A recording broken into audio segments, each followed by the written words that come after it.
Good evening, everybody. I'd like to welcome you to the Board of Selectmen's virtual meeting of June 3rd, 2020.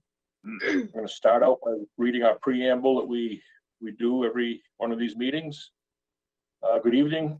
As Chairman of the Wolfeboro Board of Selectmen, I'm declaring that an emergency exists and I am invoking the provisions of RSA 91-A:2-3B. Federal, state, local officials have determined the gatherings of 10 or more people pose a substantial risk to our community in its continuing efforts to combat the spread of COVID-19. In concurring with their determination, I also find that this meeting is imperative to the continued operation of town government and services, which are vital to public safety and confidence during this emergency. As such, this meeting will be conducted without a quorum of this body physically present in the same location. At this time, I also welcome members of the public accessing this meeting remotely. Even though this meeting is being conducted in a unique manner under unusual circumstances, the usual rules of conduct and decorum apply. Any person found to be disrupting this meeting will be asked to cease the disruption. Should the disruptive behavior continue thereafter, that person will be removed from this meeting. Please note that all votes that are taken during this meeting shall be done by roll call vote. So let's start the meeting by taking a roll call attendance.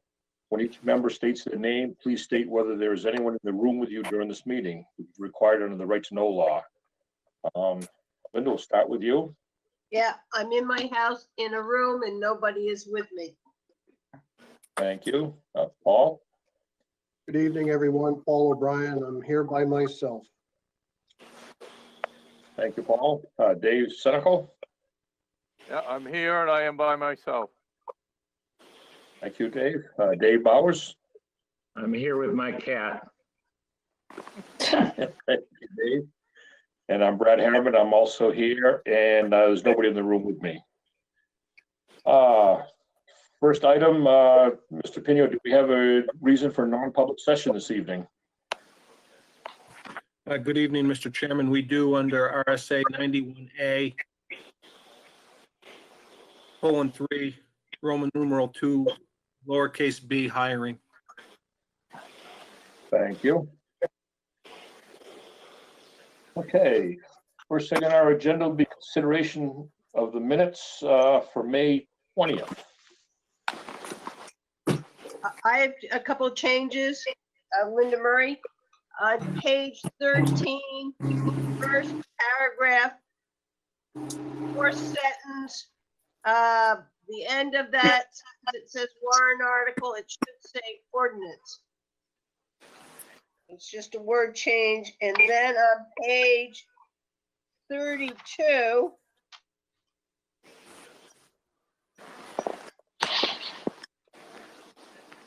the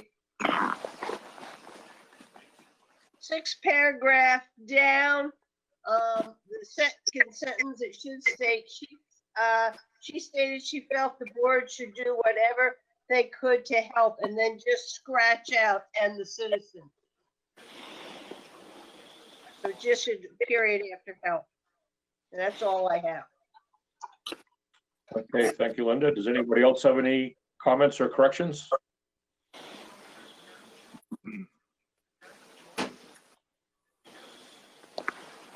Hearing none, I'd entertain a motion to approve the minutes as amended.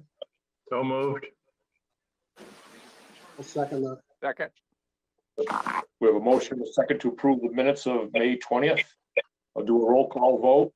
Linda Murray, Yes? Paul O'Brien, Yes. Dave Senecal, Yes. Dave Bowers,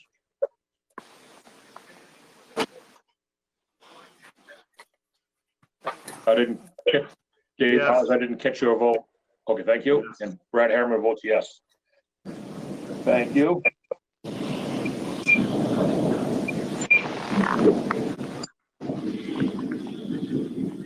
Got a lot of feedback from somebody out there. If they use the mics unless they even speak to us, we appreciate it.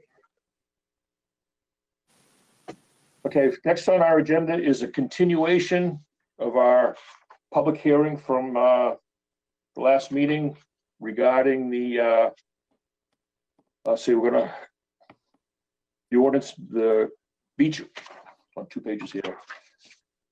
Basically the beach ordinance. Continue the public hearing from Wednesday, May 20th to June 3rd. And so we're going to open up this hearing for this again. You want to start out with a introduction here, Mr. Pinio, on what we have going on at this time? Yes, I would, Brad. Thank you very much. We're picking up the meeting where we left off last session. There are a couple of items which I think I forwarded to the board, and they are relative to the public hearing. And this is based on reaching out for guidance from both local attorneys, our property insurance liability company, and the New Hampshire Municipal Association. They do have some concerns regarding the warrant articles. And I'm just going to read a couple of statements out of the summary, and it is as follows. The town cannot deny access to the beach itself based on residency or property ownership because the water body at issue is a state water. There are smaller bodies of water, less than 10 acres in size, that aren't controlled by the state, and which a town could restrict the use by resident property owner only. What the town does have control over with the state body of water is parking in lots and on roads controlled by the town.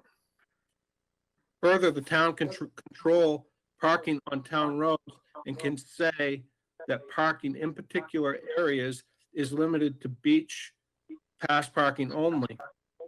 The town can also give preferential treatment to residents over non-residents as far as parking pass availabilities and fees are concerned. However, the authority to do that, in this case, the reason is the state, not the town, controls access to the use of the bodies of water. They also cite case law, which is Lakeside Lodge Incorporated versus the town of New London. Further, just as a point of clarification as well, the town, if we were to make these go forward as the voters have indicated and make them private resident-only beaches, it would certainly limit the town's ability to look for and access federal grant funds, just to be aware. That's basically what I have at this point. I think you can go ahead and continue the public meeting. I just felt it important that we read that into the record. Right. Thank you, Mr. Pinio. Before we open up the public hearing to board members, do we want to make any comments on what we heard in our last meeting, and also on these what Mr. Pinio just read to us?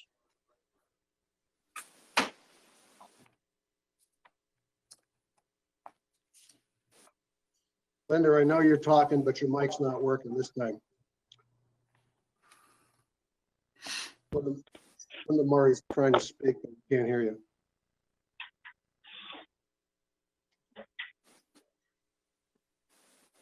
Yeah, I Linda's can't gone hear to you. Plaid. Mr. Chairman, Linda has gone to Plaid. So Okay. Jim, if I understand correctly, this the Winnipesaukee is a water body that anybody can have access to because it's greater than 10 acres. That is And the beach, which accesses the water body, you can't, if I understand what you've gotten from council, you can't pick and choose who gets to use the beach. Is that correct? That is legal representations guidance, and that was from Stephen Buckley, General Counsel for the New Hampshire Municipal Association. Well, if you can't pick and choose who can use the beach, But you can pick and choose how the parking lot and how the road or how the parking along the roads to the beach is used. The town could say, you know, cars that have stickers on them can use the parking lot. That is right? correct. That's correct. Hey, there you are. Yeah, I rebooted. We'll see if it holds. We just don't, we can't see it. So, okay, that's fine. Just want to make sure I'm clear. Linda, did you have something you'd like to comment on with us? I would like to hear the public input, which I think we're opening back up to. I have something I want to say, but we're here to hear the public. So I'd like to hear that before I make any statement. Okay, yeah, I was just giving us a chance to talk a couple of things first before I opened up, so that's. Okay. That's just that's fine. Okay, all right. Okay, what I'm gonna do next is I will open up the public hearing, but I'd like to just make this quick little statement is that I'd like to not repeat everything that we went through on May 20th, the meeting. We had that on our minutes. We all listened to it before, so hopefully you have some new comments, or if you have to briefly summarize something earlier, that's fine, but just make it a very kind of a quick summary type thing rather than go through the whole, everything we went through last week. I will now open the public hearing for questions, comments from the public here. Mr. Chairman? Mike Harder, go ahead, please. Thank you, Mr. Chairman. 2 points. We have 2 warrant articles passed by the vote of the town. But we now have a statement of legal opinion presented by the town manager, which casts into doubt the legality, or at least the efficacy, of those warrant articles as implemented by the ordinance and by the beach policy.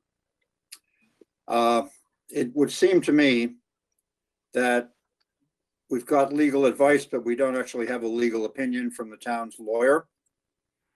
And before we go any further, because there does appear to be a conflict between legal opinion and the voice of the voter, that we need to clear up that legal ambiguity by getting an opinion from the town's council as to, 1, the legality of the 2 ordinances, and 2, how the will of the voters can be implemented legally so that the ordinance that you guys eventually write as closely reflects the will of the voters as legally as possible. Do you follow what I'm saying? Yes. I think as far as the Cary Beach article is concerned, until you have a legal opinion which sets a clear course forward, you really ought to hold this open, continue it to a date whenever you choose, get legal opinion as to how to put this into play and proceed further.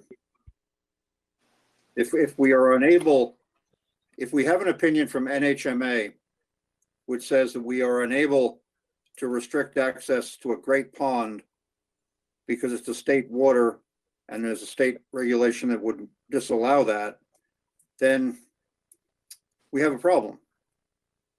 And we need to get that problem resolved before we go further. Otherwise, if you pass this ordinance, it may be challenged and we'd lose. The goal is to somehow give effect to what the voters wanted. The voters wanted Cary Beach restricted to residents of the town, their families, and their guests. If that's not possible to do legally, we need to know that. If it is possible to do legally, we need to know that too.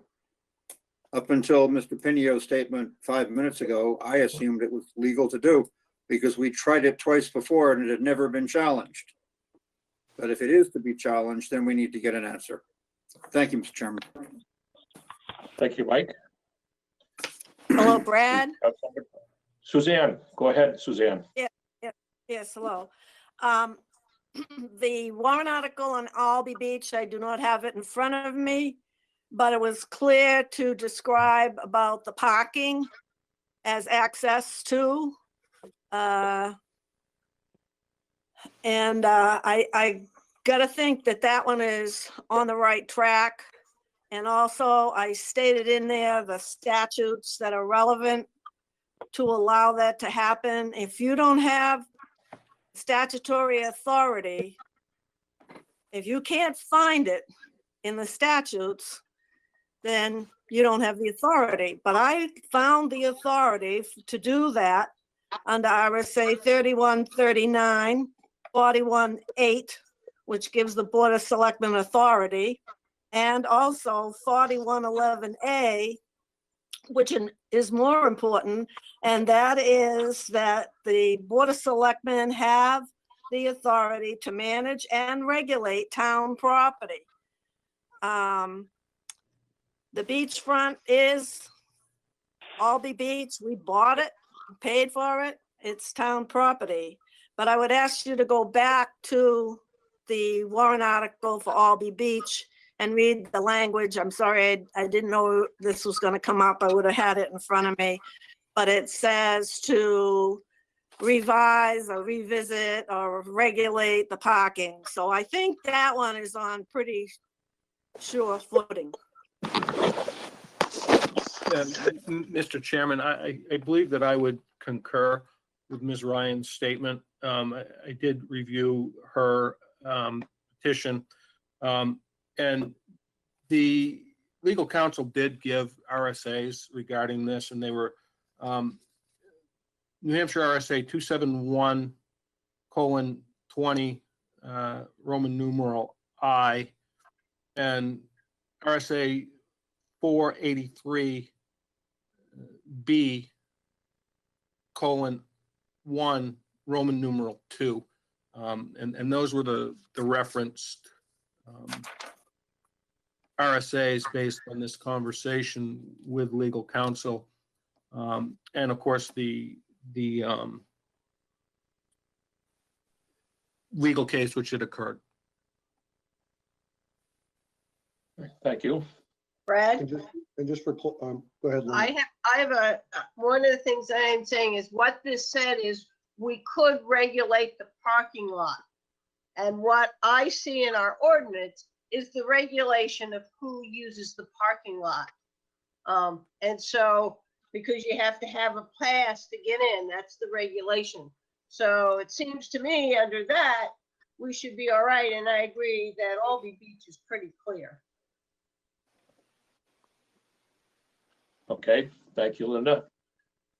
Do we have some other folks out in the public that would like to, oh, Paul, go ahead, Paul, sorry. I just wanted to make sure that I got a, Jim, when you said the case, what you're referring to is there was an actual court case law that you're referencing here? Yeah, Attorney Buckley cited Lakeside Lodge Incorporated versus Town of New London rather. And the Primex, our liability provider, cited that case as well. Right, okay, so I think Mr. Hodder's asked about getting town council to weigh in is great, but there's case law out there, and we'll probably be reminded of that from the brief by town council. Anyways, I'll go on quiet if other people want to speak.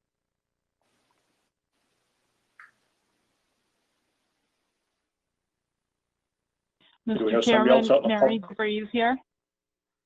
Yes, go ahead, Mary. Thank you very much. So that's new information for me, hearing the advice regarding access to the waters. Putting that aside for a moment, please. As I read the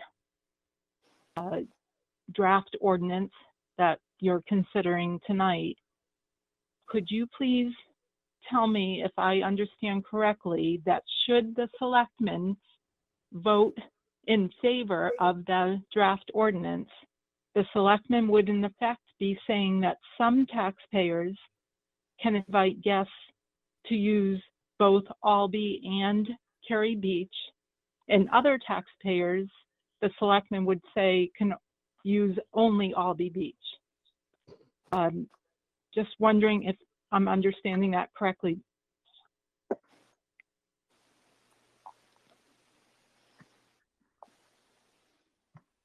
Yes, Mr. Um, Pino, would you, I really need Mary to repeat that because she kind of lost me. So Can try to answer by, it. in the My- draft the ordinance, Albee Beach does allow everybody in. The Cary Beach, the word taxpayers will not allow hotels, motels, etc. Those taxpayers' guests. That is correct. so that would, as I that understand, tells me that the selectmen would be saying that only some taxpayers can use both Albee and Cary Beach, and other taxpayers, for some unknown reason in my mind, unless I get clarification, can only use Albee Beach. No. I don't think that's the way I understand No. it. The way I understand it is that a taxpayer can use both beaches, Albee and Cary Beach, whether they're a full-time resident or not, if I read this right. The difference is that guests of motels, lodging houses, campgrounds would also be allowed to use Albee Beach.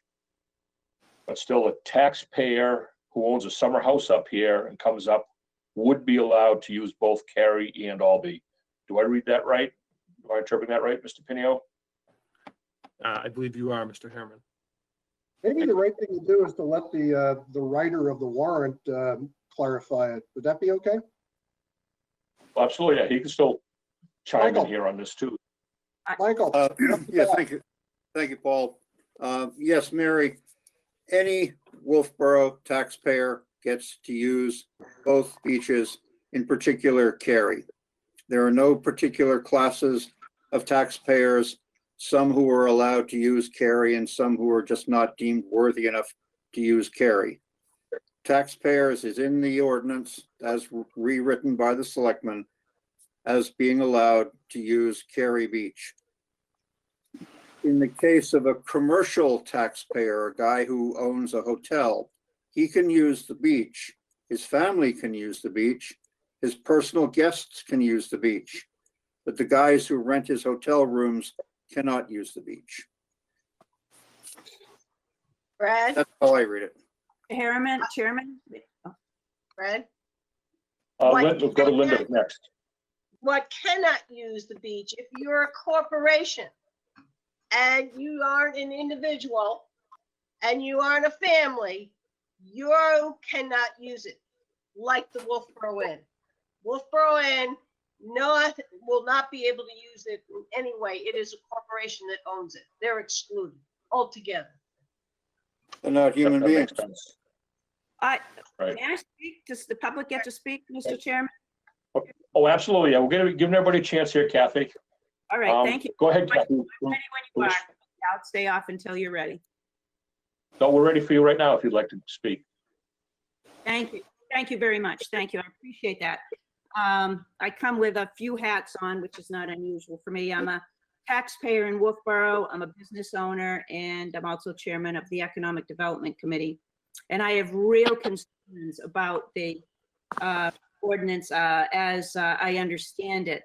When I first read it and it said taxpayers, residents, and their guests, I said, well, that's, that's okay. I understand that the concerns are to limit the number of people using our beaches, and by bringing in an ordinance that goes to the taxpayers, residents, and their guests, we are eliminating the day tripper, which I think is what has really flooded our beaches and has been the real problem. And that if we stay on that course, then I think we're going to see a change. I don't think that we need to go to the extreme that we're doing here, which I find very disturbing in several ways. First of all, let's take the fact that tourism is our #1 industry in this town, next to our service industries like the schools and the town and the hospital. And the tourism industry employs the majority of people in our downtown area, and without the lodging places for people to stay, which include everything from our one hotel, the Wolfeboro Inn, right down to our Airbnbs. We wouldn't have the people to support the businesses and the restaurants. If you start looking at the number of taxpayers, the number of residents and the people whose livelihood depends on the tourism industry and the people staying in those lodging businesses, you've got a very serious consequence here for the economic impact of this town. Now, our beaches in our lake is the reason people want to come here. Beaches being part of our recreational facility. And that beautiful puddle out there, which is a state park, by the way, all of our lakes and ponds over 10 acres. So that includes Lake Wentworth as well, but that's a whole nother issue. What we're talking about here is taking, and as Mary pointed out, some taxpayers get to use this beach and others do not. Now, from what I understand, I obviously it's been made very clear here. For instance, I have a tenant who rents an apartment from me year round. Their home is now, that they own, is now in Florida. And they come up here and they stay right downtown. They don't have any other access to the beaches. But now you're telling me that they do not have access. That immediately takes away a value of what I am renting when I'm renting that. They do not have access to all of the town facilities. I, as a taxpayer, and my guests, including the people who are tenants, should clearly have access to all of the town facilities. And that is, and those are they tourists? Yes, they're tourists, but they're living here, residents here, but they're not legal residents, so they would be denied. Now, I feel it's wrong in so many ways to pick and choose which one of our taxpayers and to eliminate the businesses. I mean, we've been over 250 years, we've talked ourselves about being the oldest summer resort in America. And now we're going to take that and take it away from our very own citizens and pick and choose our citizens? Frankly, it smacks of elitism. And I find it very disturbing. And it's not good. I'll speak strictly to the economic. So as I said, I find it wrong in so many ways. And I think that if we really take a step back, we don't have to become this tough situation. Let's see what taking the day tripper out of the picture does to our beaches, and then move forward. So again, I have to express extreme feeling towards that, and I do urge the selectmen not to pass this ordinance that is as written. Albee and Cary should both be completely open to all taxpayers and all of their guests. Thank you very much. Thank you, Kathy.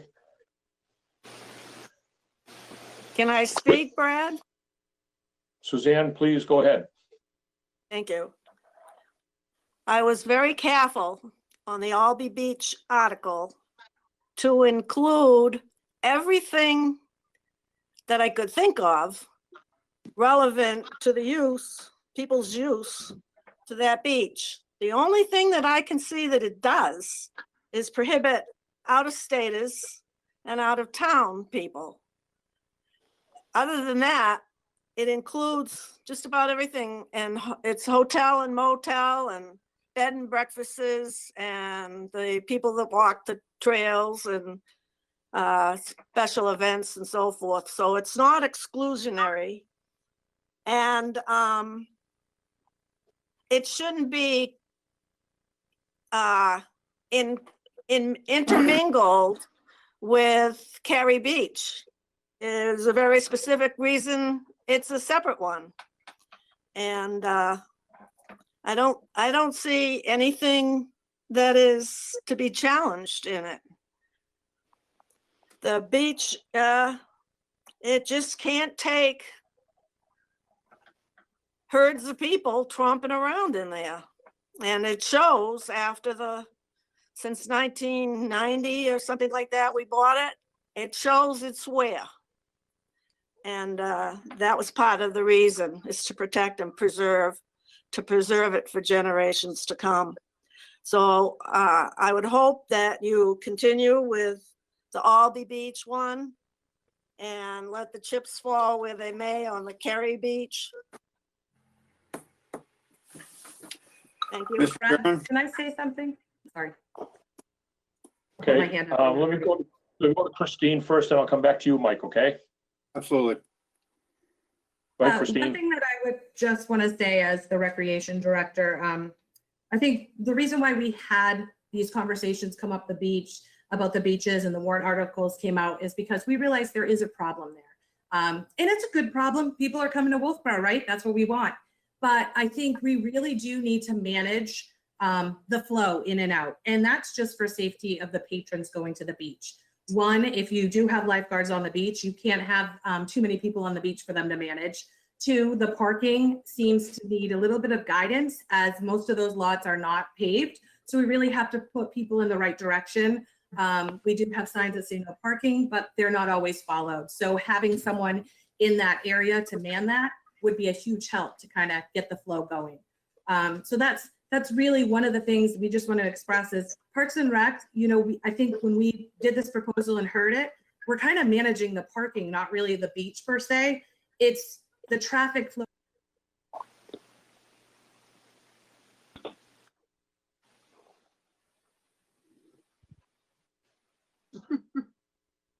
Christine, we lost your voice here. I forgot what. So we're just trying to help manage the parking and what's going on in and out of that beach.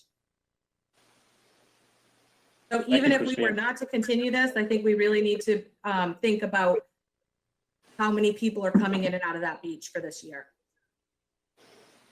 Thanks. Thank you. Chairman? Mr. Mr. Chairman, Chairman, if I Mike could Carter offer, was next here. okay. Mike Carter was next here. I'd let him, he held off here for me. Mike, go ahead. Thank you, Mr. Chairman. I will be brief. Just to remind Mrs. Eaton and everybody else listening to these or seeing this on GoToMeeting, this ordinance was written by the selectmen to reflect the passage of a warrant article, the will of the people. The people voted for the Cary Beach article, which restricted use of the beach to Wolfeboro residents, their families, and guests. The town voted for this. This was not something the selectmen came up with on their own steam, and it's not something that I personally asked the selectmen to do.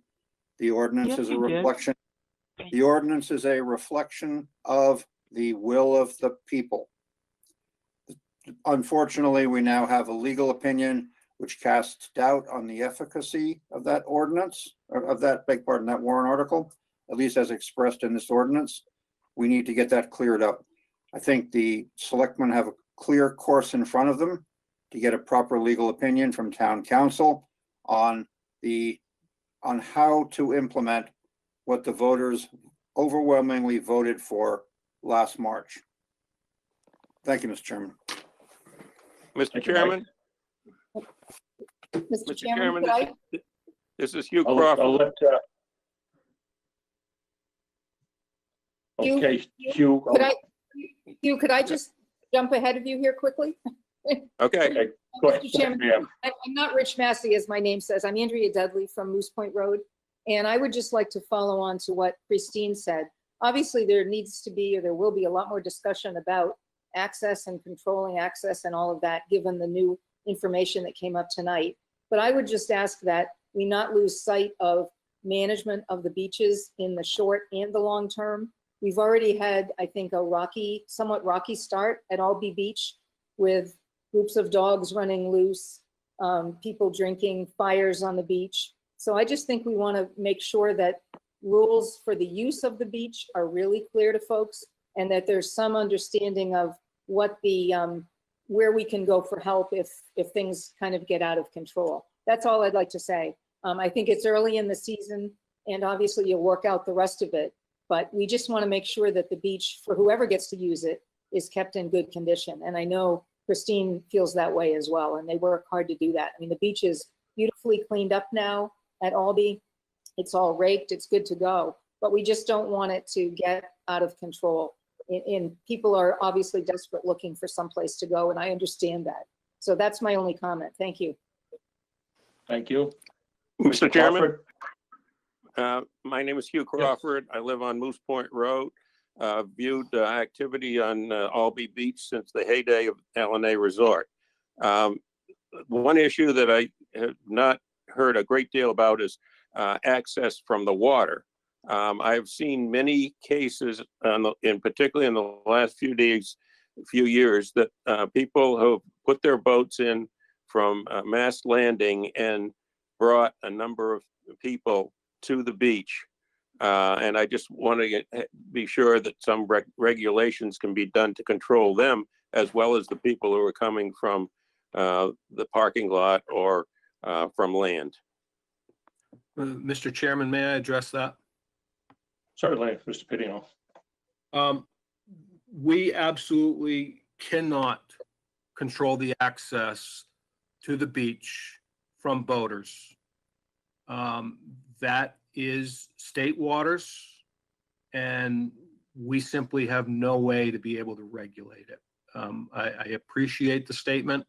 However, legally, there's really nothing we can do.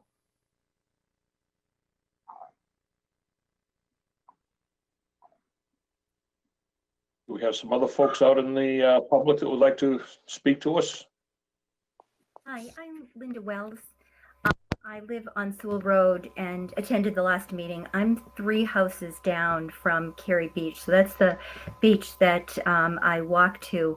And I've lived here for the last 18 years. And I have seen the last couple of years since sort of the word got out on social media about Cary Beach being a wonderful beach. It's a dramatic increase in the number of individuals who are come to the beach for the day, and on the weekends particularly, it is very crowded.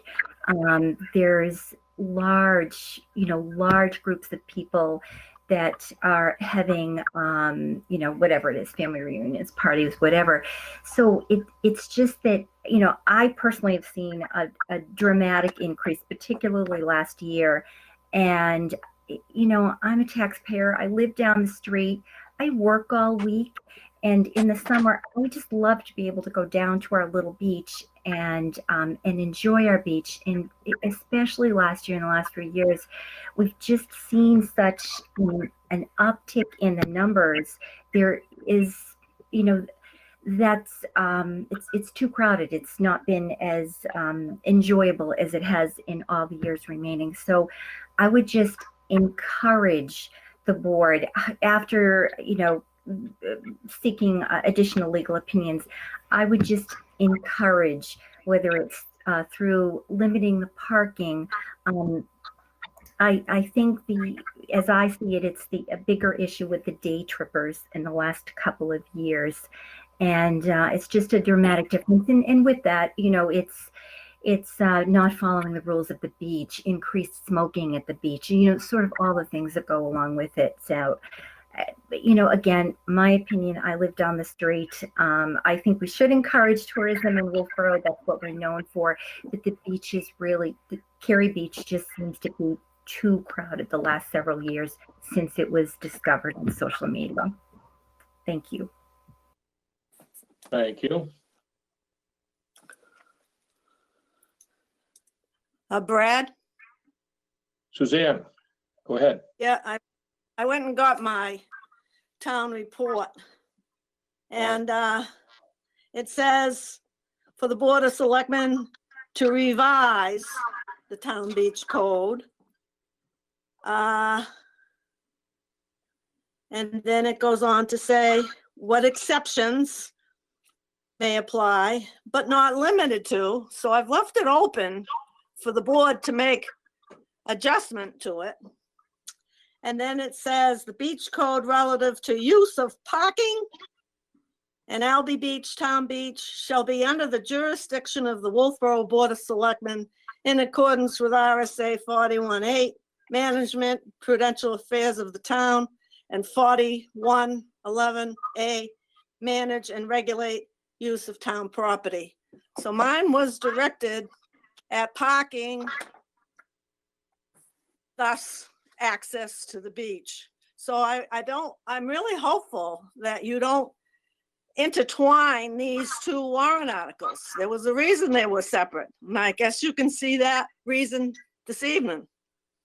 So I would wish that the board would, of course, I have no problem with you getting a read on this, but I would like very much to request that attorney read each independent of the other. And by the way, town attorney sat at the deliberative session and heard all this discussion and made no comment. Brad, may I have just one more thing? Kathy, Yeah, let thank Kathy go ahead then, Paul. Yep. I won't take very long at all. I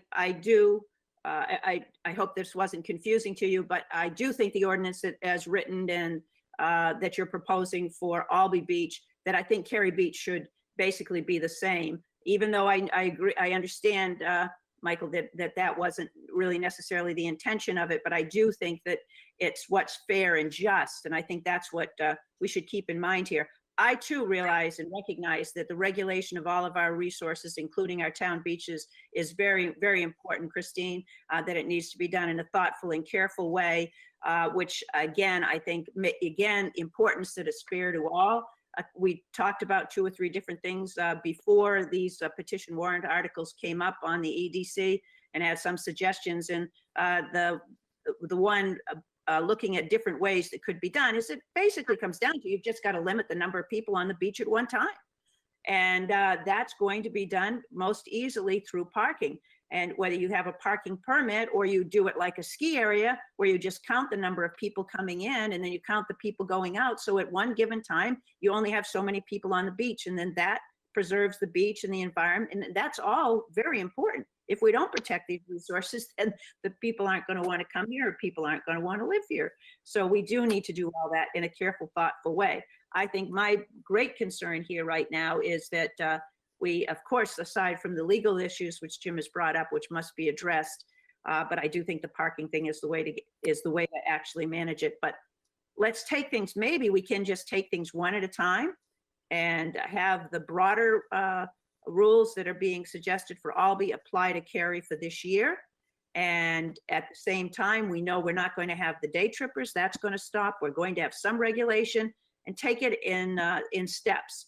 And that's just what my personal, just speaking personally, suggestion would be at this time. But I have real concerns about excluding some people and not others, some taxpayers and not others. So thank you very much, and I won't say anything more. Thank you, Kathy. Paul, if you were next here. Thanks, Brad. And I didn't write this warrant article with Michael, but I did spend some time with him on email. I just want to make sure that we're all using the same book of facts, because I think I heard some twists here. If you are a resident of this town, you can use, and I'm only going to confine my comments to Cary Beach. You can use Cary Beach if you're a resident of the town.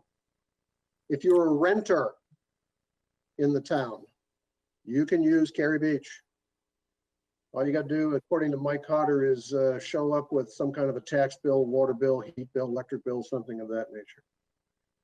Michael used a kind of obsequious illustration and said, if you're a resident of Sanibel Island, I'm not, but if you are and you spend summers in Wolfeboro in your lovely second home and you pay property tax, you can use Cary Beach too.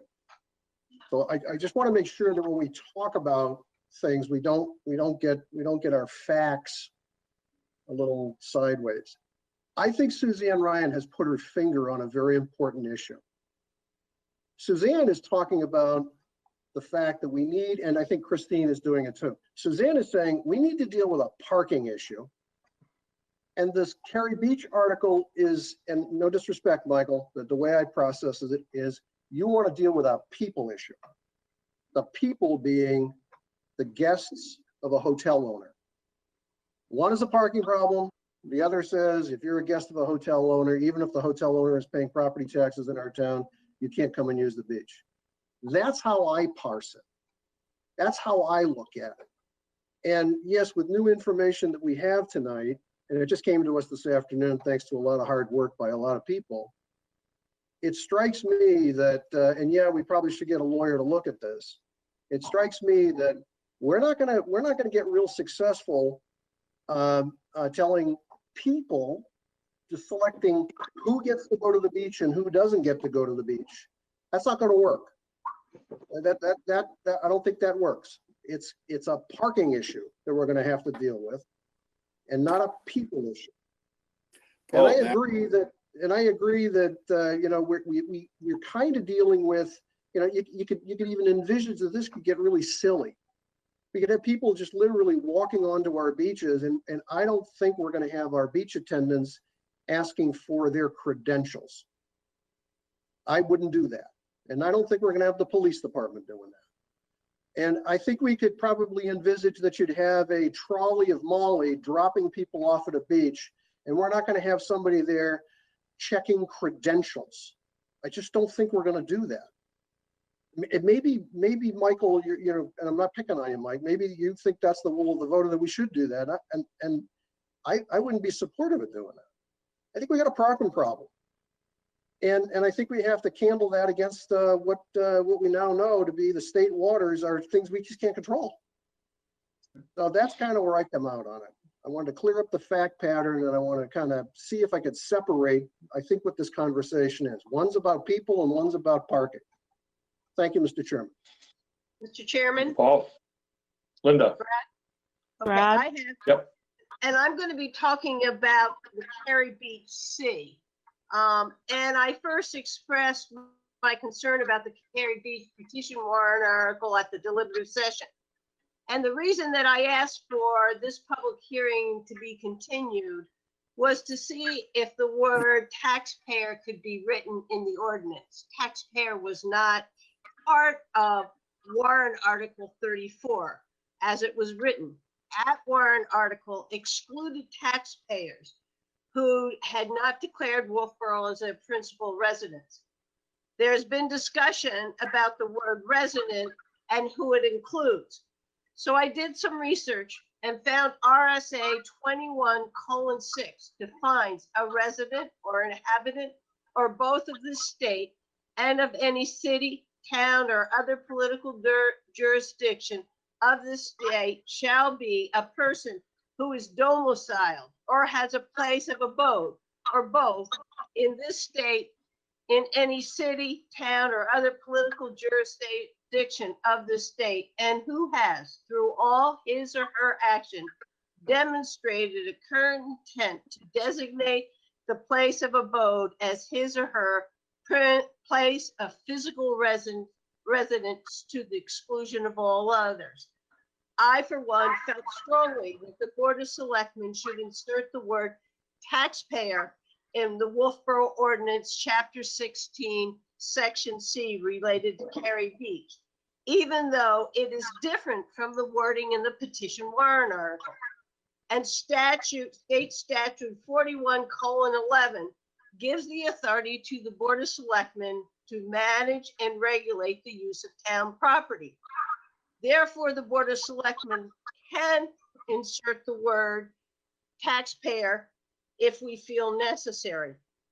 At the May 20th, 2020 public hearing, Mr. Hutter tried to suggest it was equitable to all commercial property owners since they or their family and guests could get a pass to Cary Beach. The Wolfeboro Inn is a corporation and is not an individual or a family, so no one will qualify to use Cary Beach as the warrant article is written in this draft tonight. The Cary Beach section of the proposed ordinance is not equitable to all taxpayers. For example, the Wolfeboro Inn will pay its 2020, 2021 tax bill. It will pay for the cost of operating Cary Beach along with its portion of the bond issue to upgrade Cary Beach and parking lot. None of the Wolfeboro guests can use Cary Beach or its parking lot. Wolfeboro's commercial entities need the tourist industry to survive. Hotels, motels, bed and breakfast, etc., attract summer overnight guests to Wolfeboro area who visit our local shops and eat in our restaurants. The summer guests play a critical role in keeping our local business community open and profitable. If one thinks about it, Wolfeboro business community is a very important part in the lives of Wolfeboro residents. As we all know, year after year, local businesses are one of the major supporters of Wolfeboro's nonprofit fundraising efforts that enable this community to take care of each other. While I support the addition of the word taxpayer in the Cary Beach section of this ordinance, I will vote against the proposed ordinance, Chapter 16 as written, because it is not equitable to all taxpayers. Businesses pay taxes based on their commercial business model. I'm against taxing a group of the commercial businesses whose guests are excluded from Cary Beach. This is a very poor model for a town whose economy is driven by the tourist industry. Thank you, Linda. Okay. Okay, do we have any other public input that would be, new to this here? We've been going on this for quite a while this evening, so. I get a last word. Otherwise, okay, Mike? Brad? Yeah, thank you. This will be the last word from me on this issue. I think the Board of Selectmen have gotten them, at least some members of the Board of Selectmen have gotten a little bit confused. I am not the issue here. The issue is the warrant article. The town's voters passed that warrant article and directed the selectmen to implement it with an ordinance. Not me. I may have written it, but the voters voted for it. How you do that is up to you, but your job is to reflect the will of the voters. That's what you're supposed to be doing. And the voters have been very clear in this case. They want Cary Beach restricted to residents, however you define that, and I have no issue with taxpayer, Linda, their guests and their families. How you put that into practice, given what we now know as from Mr. Pinio, that there may be a legal complication here, which I suspect is a little bit confused, but nonetheless, let's get that organized. How you do that is up to you, but you have to implement what the voters told you they wanted. That's your job. And that's all I've got to say. The ball's in your court. It's up to you now. Thank you, Mr. Chairman. I'll turn my mic. Can I say something? Dave, go ahead, Mr. Bowers. As a 40-year resident next to Cary Beach, I've never seen a bus go to Cary Beach with out-of-towners ever in 40 years, and it can be comfortably full. I've never seen Cary Beach what I would call crowded. There's parking space behind the restrooms, and I've never seen it filled. So I don't really think it's a problem that needs to be fixed. I think Cary Beach is doing just fine. We did have a situation about 30 years ago where someone put in soda vending machines that were lighted at night, and whoever it was voted to take them out. But pretty much, if it ain't broke, don't fix it. And I don't think that Cary Beach, in my opinion, has much of a problem. It has cyanobacteria situation we've been all addressing, but I don't think there's a visitor problem. I think, we are the summer resort. And if someone is staying in a hotel or motel, or they're just driving in from Massachusetts for the day, I just think we should welcome them, in my opinion. Thank you, Dave. Do we have any other? Chairman, Mary DeVries. Okay, go ahead, Mary. Thank you. Just quickly, I respectfully would say I do not hear, as a participant of this meeting tonight, I do not hear any confusion by any member of the Board of Selectmen, and I look forward to hearing the results. I want to add that I have full confidence in the Director of Parks and Recreation, Christine Collins, to continue to manage the town's amenities, the beaches. And I also look forward to having, again, the results in what the selectmen decide, because as a Chamber of Commerce, we will be asked by the business community and visitors who we rely on, what is the difference, if there is a difference? Why can I go here and I can't go there? Thank you very much. Thank you, Mary. Okay, Mr. Harriman? anybody else out there? Yes, Mr. Harriman. Yes. Cynthia Theodore. I just have a couple of comments. My first one is, I was also at the last meeting, and my very first question at the last meeting was, how did this happen? How did we have 2 warrant articles that went to vote, overwhelmingly approved by the voters of the town, and now it's all being either questioned or saying it's illegal? So I don't know how we even reached this point.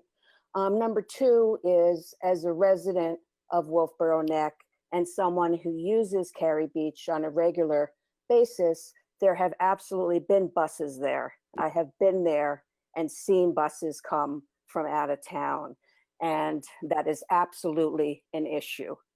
Number 3 I'd like to have some. Dave, Dave, we're gonna let her. Dave, we're gonna let her finish talking, please. Okay. Thank you. And so there have definitely been buses. I'm not talking about Greyhound buses, Mr. Bowers. I'm talking about out of town buses from out of town camps from southern part of the states or Farmington, but discharging large groups of people onto the beach. Number 3, I think we're all forgetting that we still have Brewster Beach open to everyone. And we also are very lucky to have Wentworth State Park Beach in town. So anyone, I don't know if you've been to Cary Beach lately, it's not very big.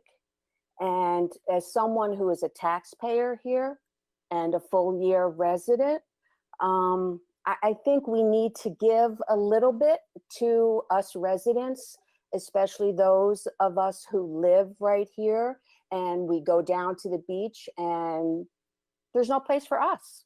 So I also heard somebody say, what's just and fair? Well, what is just and fair for the taxpayers of Wolfeboro if there is no room for us on the beach? So I think the main important thing is that we need to remember there is still Brewster Beach and there is still Wentworth State Park. Thank you. Thank you. Anybody else want to comment here?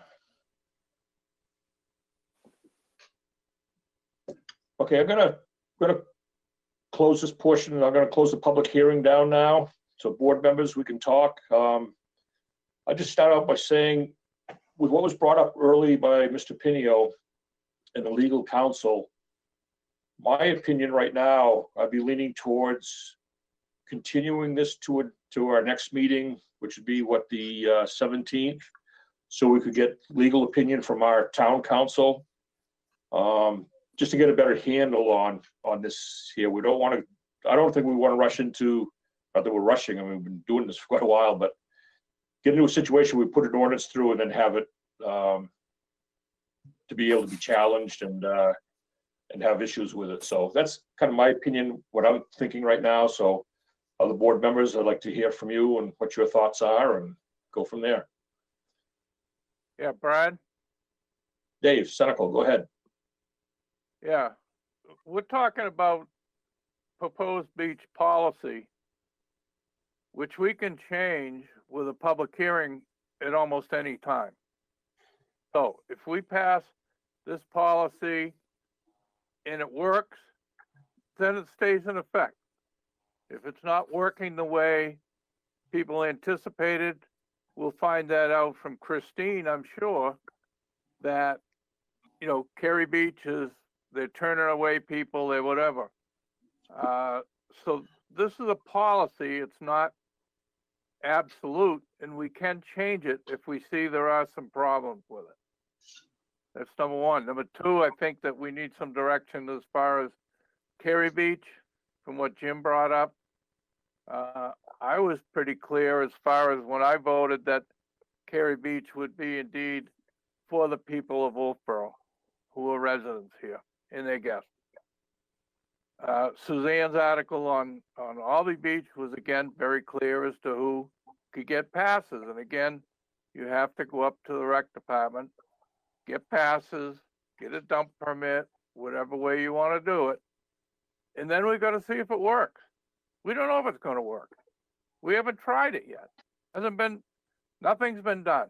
We have no track record of what's going to happen or anything like that. So I think we need to move forward as quick as we can to get the policy. Now, we're also talking about, if I read the regulations and stuff, for basically 2 months, July and August. We're not talking about September, October. We're not talking about other times because we won't be able to staff it. So I think the staff that's there can keep very good track of traffic count, and I think that was part of the purpose of the way this is set up. We have something here that tells us how many cars can be at Cary Beach, how many at Brewster, and how many at Albee. So that's pretty clear. So if we know after this summer, if we have that information, we'll know better what other direction we might have to take to change the ordinance. So, you know, this is new. Nothing's been done, nothing's proven. There are no facts yet about how many people. We may find that all of our beaches, probably except for Albee Beach, which has a very small parking lot, you know, how many people are going to be on the beach? That's what the people that Christine's going to hire are going to do for us. We don't know that yet. So I think that it's all new. We have regulations. We can change them kind of when we want to if we see a major problem. So I'm leaning towards, you know, I think you're right, Brad. I think we ought to postpone it till the next meeting till we get a positive situation from Jim in reference to town council. But, you know, we've been around and around on this, and we've made changes, and we've spent a lot of time on it so far, but we have nothing to put it up against. We have no information. Thank you. Thank you, Dave. Brad, Other board? let me read a sentence from the opinion from the New Hampshire Municipal Association. And it says the town can control parking on town roads and can say that parking in a particular area is limited to the beach pass parking only. And what I understand we're doing tonight in these ordinance is limiting the beach parking by a pass. And we're defining that by residents. And we have the right to say that residents can only use our beach. What my understanding is, if somebody walks down to Cary Beach, doesn't go through the parking, that they can walk onto the beach and use the water. That's what my understanding is here. So I'd be comfortable us putting this into play based on we're dealing with the parking ordinance, really, in terms of controlling the beach, because it's in front of us. And then if that doesn't work, we could get a further legal opinion. I also could feel comfortable waiting until the next time to get town attorneys. But I believe, based on what's here, what we are proposing is based on limiting the parking lot. And I think we have the right to do that based on this opinion. Thank you, Linda. I just got one, as you were talking there, Linda, and I've been thinking the same thing. It's the parking lot is what we're talking about, doing our restrictions on and stuff there. And I'm reading in the first sentence underneath residency restrictions / pass instructions. The wording right now says vehicle access to Cary and Albee beaches shall be restricted. Would we want to, if we're gonna do this, would we want to add in the word parking lots after beaches? So it would read vehicle access to Cary and Albee beach parking lots shall be Yep. restricted to those. Yep. Just to make sure that we're not talking beaches, we're talking parking lots. I And think anywhere that, else in here that it says that, we'd probably want to put that kind of change or add that word parking lot in there along with beaches to identify just what we're doing. But also, people can park all along Forest Road that are not in the Cary Beach parking lot, which they do. I I have, think we have, I was just gonna say, I think we have the right to restrict that and have, if we had to, have police come down there, because with, I don't know if we have a no parking along the side of the road there now or not, but that's something we do. could address. I, We do. I, We do, had- okay. I was, Brad, I drove over to Laconia and Lacoya State Park. Is a beach facility, and what they had was small signs that said temporarily no parking, police department. So if we have areas, instead of having to change the parking ordinance at this particular time, we could put some of those signs out and get them up quickly if we wanted to. Yeah, Brad, Yeah, Dave, Senecal. Christine, are our beaches going to be open this summer? We're trying. Yeah, I mean, I think yes. I think if we manage the beaches at the gate, I think it's very well, they could be open. I think we should manage them just because of the COVID-19 as well. We don't have any of our facilities open. So that's what we're planning. We, in our mind, when we read this ordinance, the warrant articles, the only way really to manage it is by vehicle, because some people come to the beach, they're children, and they have bathing suits on. So they might not have their IDs on them. So it's going to be really hard to say, are you a resident or not? So we were managing the parking. And I think that's where, once you control the parking, people can still walk on, but it really limits. I did look at all the beaches to see what we had for parking signs outside of it, because even now we don't want them parking up and down, for instance, Albee Beach Road, because then fire trucks, ambulances can't get in there. So that's something you manage with the facility anyways, just making sure that there's clear views when people are pulling into Brewster Beach, that there's no parking. And we're managing that beach as well, even though we're saying it can be for resident or non-resident parking, because we feel like all our beaches are being heavily hit and we do have to manage that parking lot. So if we manage the parking lot, we're going to have real-time data on our Facebook page, so people will know, hey, that beach is crowded. I can't park there today. I should hit another beach. Thank you. Mr. Chairman, Yes, Mr. Pinion. I think Mr. Senecal brings up an excellent point regarding, and we've really tried not to commingle COVID-19 and this beach ordinance. However, the beach task force, when we met, we calculated out occupant loads for the beaches and restricted usage for the number of people to maintain social distancing. So we calculated out Cary Beach based on COVID-19 recommendations to have an occupant load of 75 people. So I have reached out to Attorney Puffer for guidance relative to the information which has recently been discovered. He's going to be looking into this.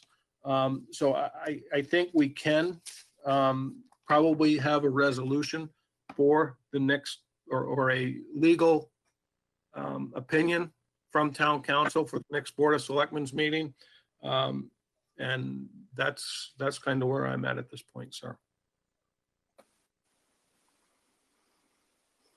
Question for you, Christine, if you're still with us here.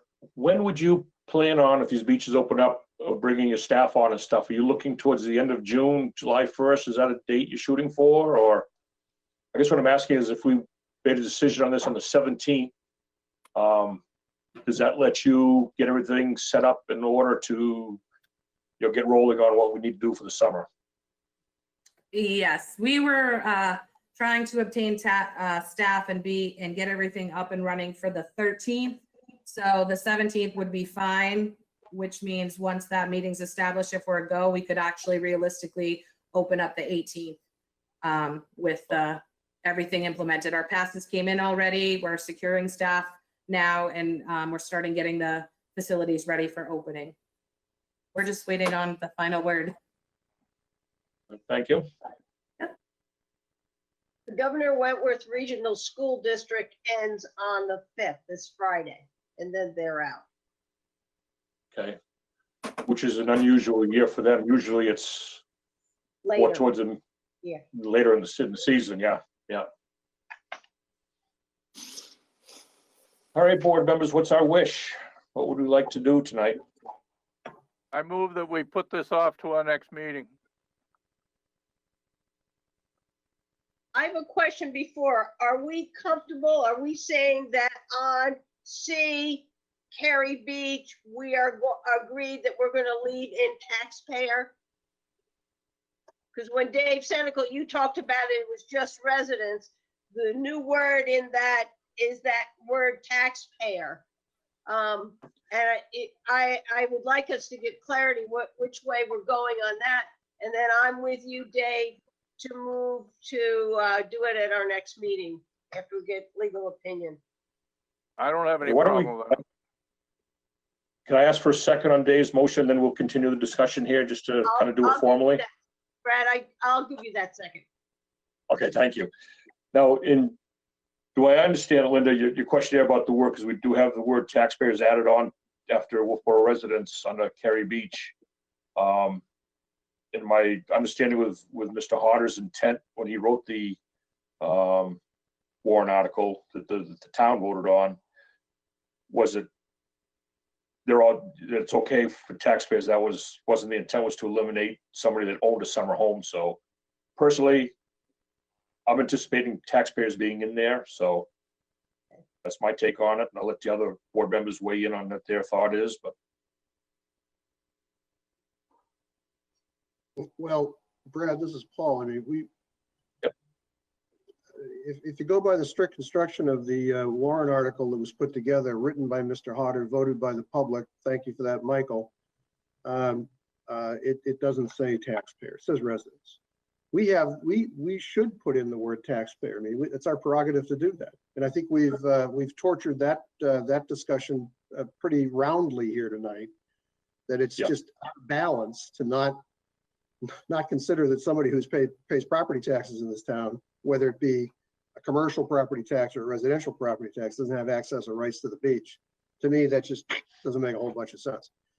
The question I'd ask Jim, as a part of this, is let's make sure we're really tight on the question that we want council to answer for us. That's something, we really need to get ourselves, clear on, so that we don't say, oh, we forgot to ask this other question. What is the question that we want advice of council on? Sorry to do that.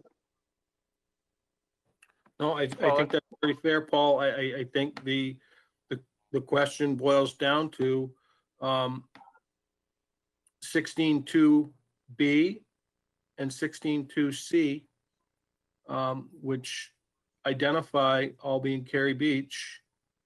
And are those legal articles in comparison to the RSA language provided by New Hampshire Municipal Association?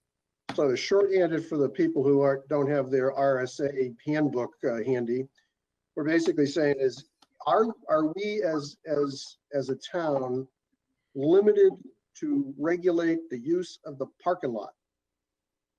Or do we have broader authority to regulate who can go on the beach? Isn't that really the nut that we're trying to get to?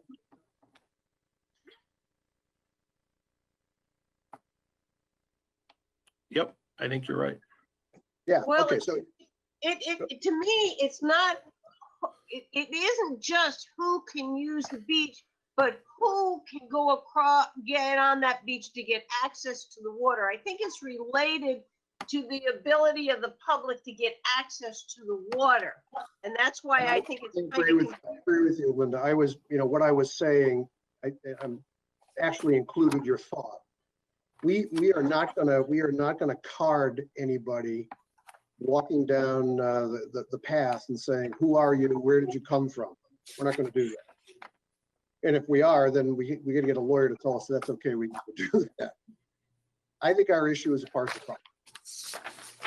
and I think Absolutely. all three of those are the question that needs to be asked to the town attorney. Because we may get a different answer to each parking, beach, and access to beach. Yeah. Water, not the beach, the water. I think they may be three separate questions for him. Now Cynthia brought up a comment, which, it's whether you're there at the beach and see the bus showing up or not. I mean, so it was like, we had this last year when we saw buses coming into Albee Beach, and we kind of put a big sign up that said, don't do that. And that should be something that we should also put on the table for discussion that says, buses aren't, we don't want you here. We don't want buses here. Please no dropping off people.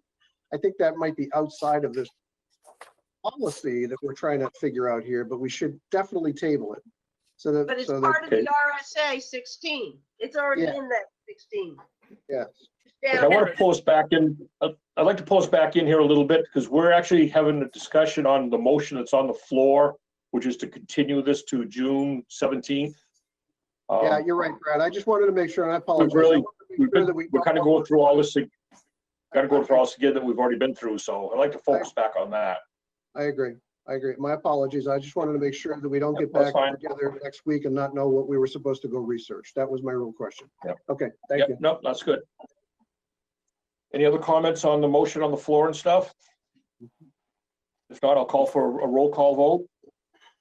I think we remember what the motion is to continue this to June 17th to get some legal opinion from legal counsel. Linda Murray? Yes. Paul O'Brien? Yes. Dave Senical? Yes. Dave Bowers? Yes. And Brad Harriman votes yes. Okay, thank you, everybody. So we're going to continue this to June 17th at 6:30 p.m. Okay, moving on.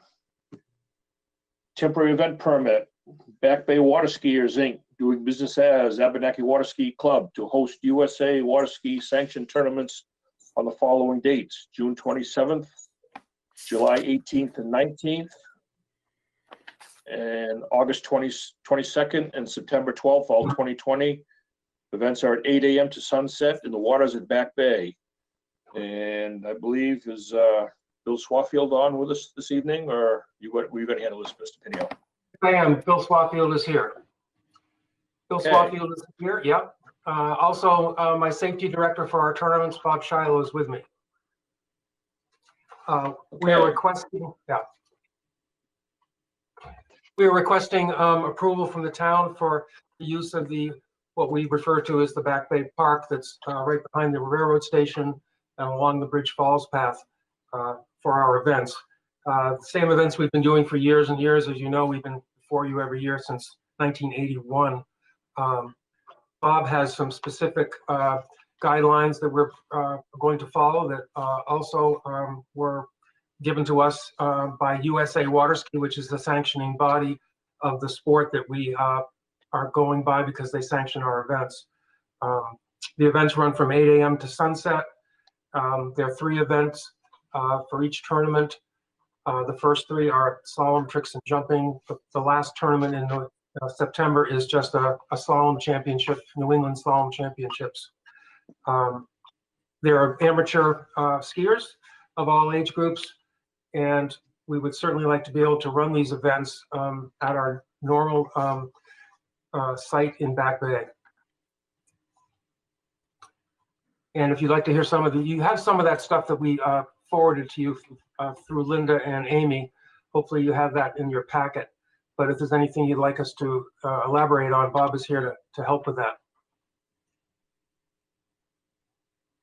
Okay, I think one question I have, Bill, is I understand that you have some good things in line there for all the, the participants in the tournament and, your workforce and stuff like that that's going to be doing the timing and the judging and all that kind of stuff. How about for is there going to be any kind of, I want to say called crowd control, but signage or people along the shoreline suggesting people to spread out, things like that to kind of control how the groups are gathering that are watching this? I'll let Bob speak to that. Yes, go ahead, Bob.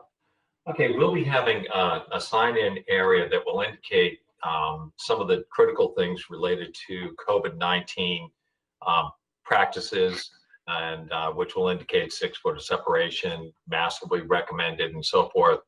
And that signage can go down the Bridge Falls path to indicate a similar kind of a situation there. We'll be trying to do everything we can to have everything for our participants in that area practice the same standards. Okay, thank you.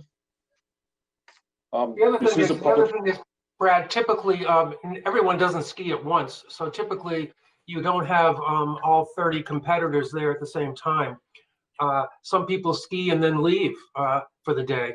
Other people ski and go downtown for a while and come back to do another event later. So it isn't like we have all the roughly 30 participants and some of their family members or partners with them right at the site at the same time. So we're anticipating plenty of room there actually to spread people out. And it's been enough time now that people are used to the 6 foot social distancing and the masking and that sort of thing. So that, and we're going to be in the open air with breezes and things like that. So we're hoping it's going to work pretty well.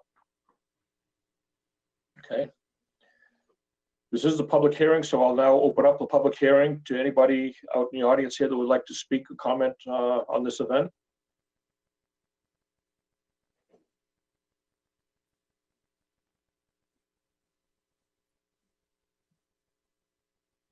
I guess seeing a hearing, nobody there, I'll close the public hearing. Board members?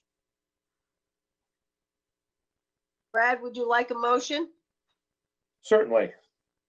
I move to approve the temporary event permit for Back Bay Water Skiers, Inc., also known as Abenaki Water Ski Club, to host U.S. water ski sanctioned tournaments on the following dates: June 27th, July 18th and 19th, August 22nd, September 12th, 2020. All events are 8 a.m. to sunset in the waters of Back Bay, contingent upon following Governor Sununu emergency orders and the USA Water Ski and Sport Corona Return to Play Guidelines issued on May 13th, 2020.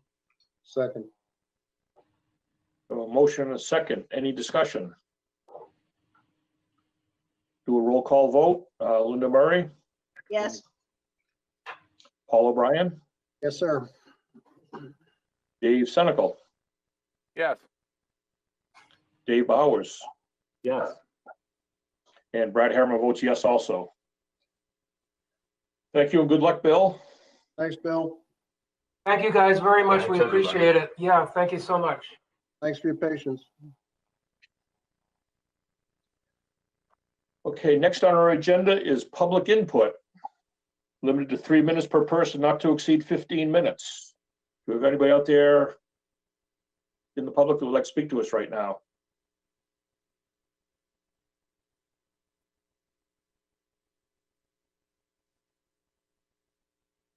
I guess everybody's pretty well worn out. Okay. Thank you. Now, next on our agenda is going to be the bulk vote. Brad, I would Yes, like, Linda. I would like to remove D, 1 and 2, the denials. I got some information late on exactly when they applied for current use. And I have it, it was after when the Assessor was there, and I would like to have a follow-up on that before we vote on, I guess it's not two, it's just one, the Kingswood Golf Course on the denial. 37 Kingswood Road, that one?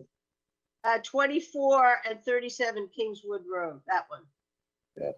24 and 37, okay, yeah. Yeah, it didn't have, 37 doesn't have a number. So I get, they were just kind of grouped together, those two Okay, items. gotcha. Yep. Okay, we have a motion and a second to remove D1, D1, which is 24 Kingswood Road, South Main Street, and 37 listed on our warrant here. Do a roll call vote. Linda Murray, Yes, Paul O'Brien, Yes. Dave Senical, Yes. Dave Bowers, Yes. and Brad Harriman, yes.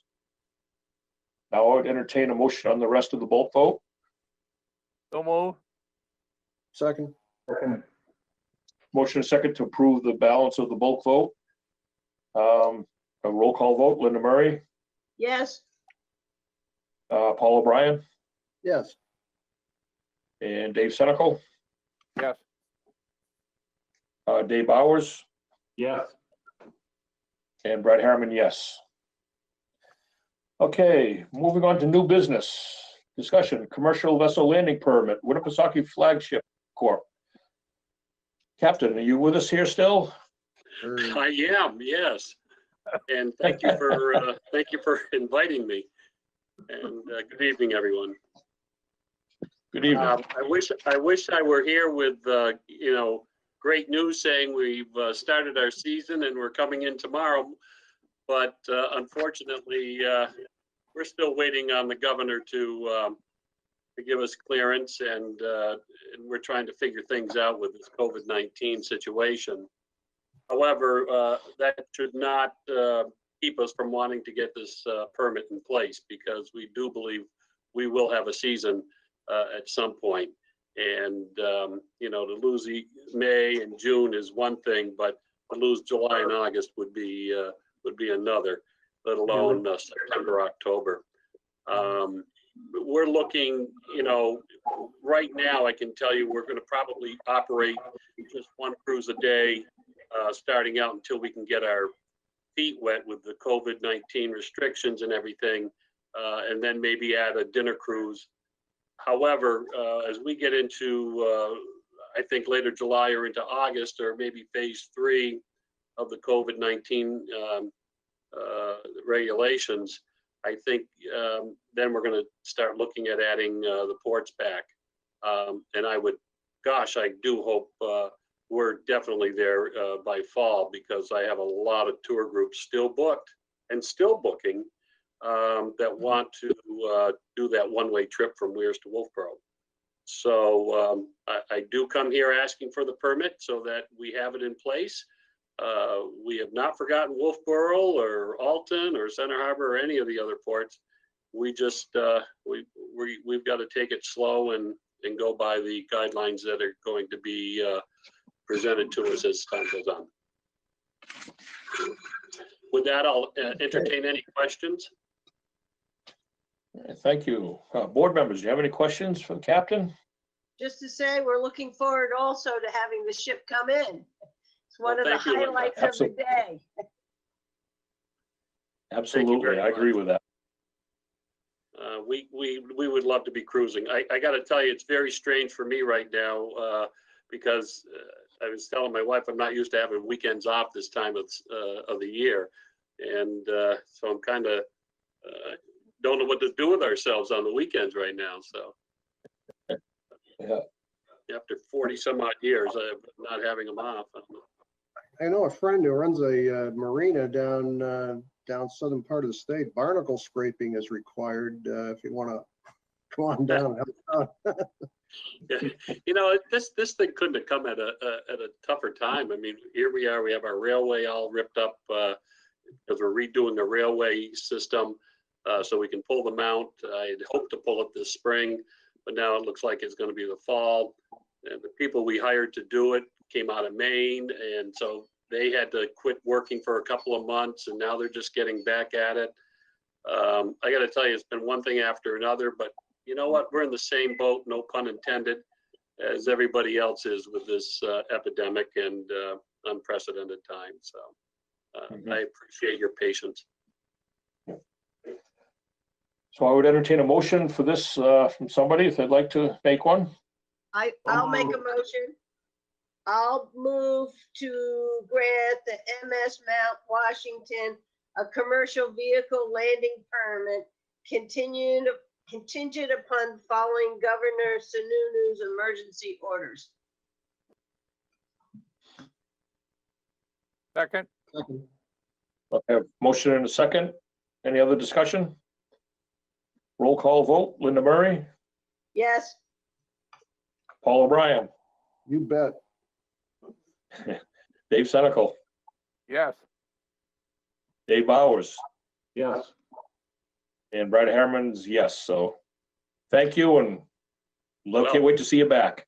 Well, Yeah. thank you all, and stay safe and stay healthy. Thank you. Thank you. Thank you. Bye. Okay. Next on our agenda is a discussion for another commercial vessel landing permit, SDNA LLC.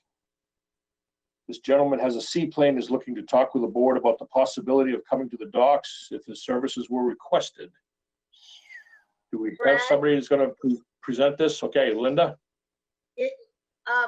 Before we get started, whoever it is coming in for an application for a commercial vehicle landing permit.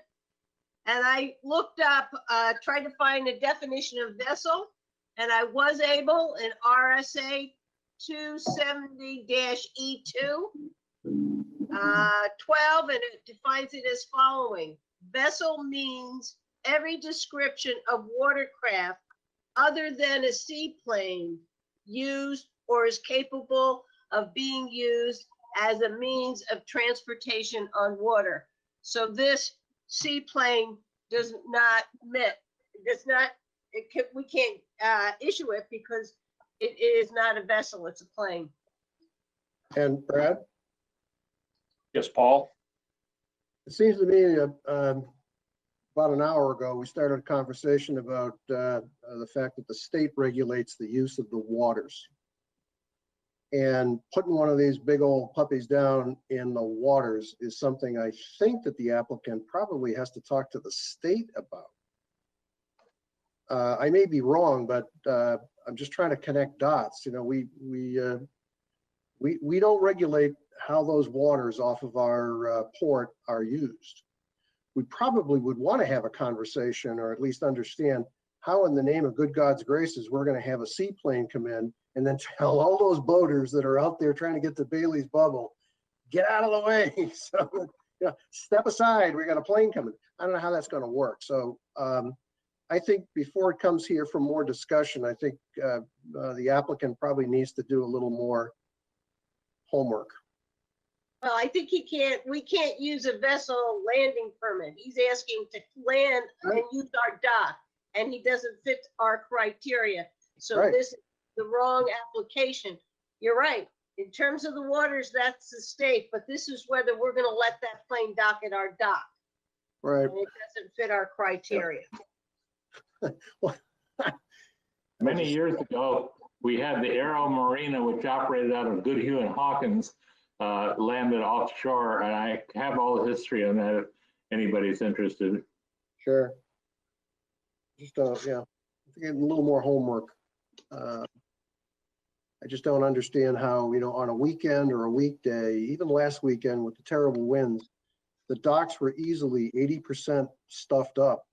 I don't know where you put a plane. So I don't know. I don't know how that would work. And I agree. I was just gonna say, I had serious concerns when I read through this application earlier too and stuff as to how that would work, and especially on a busy weekend down in Wolfeboro Bay. I'd see complications. Yeah, Dave Brad? Senical, you had a comment? Yes, Dave. Yeah, as you most of you know, there used to be an airport here.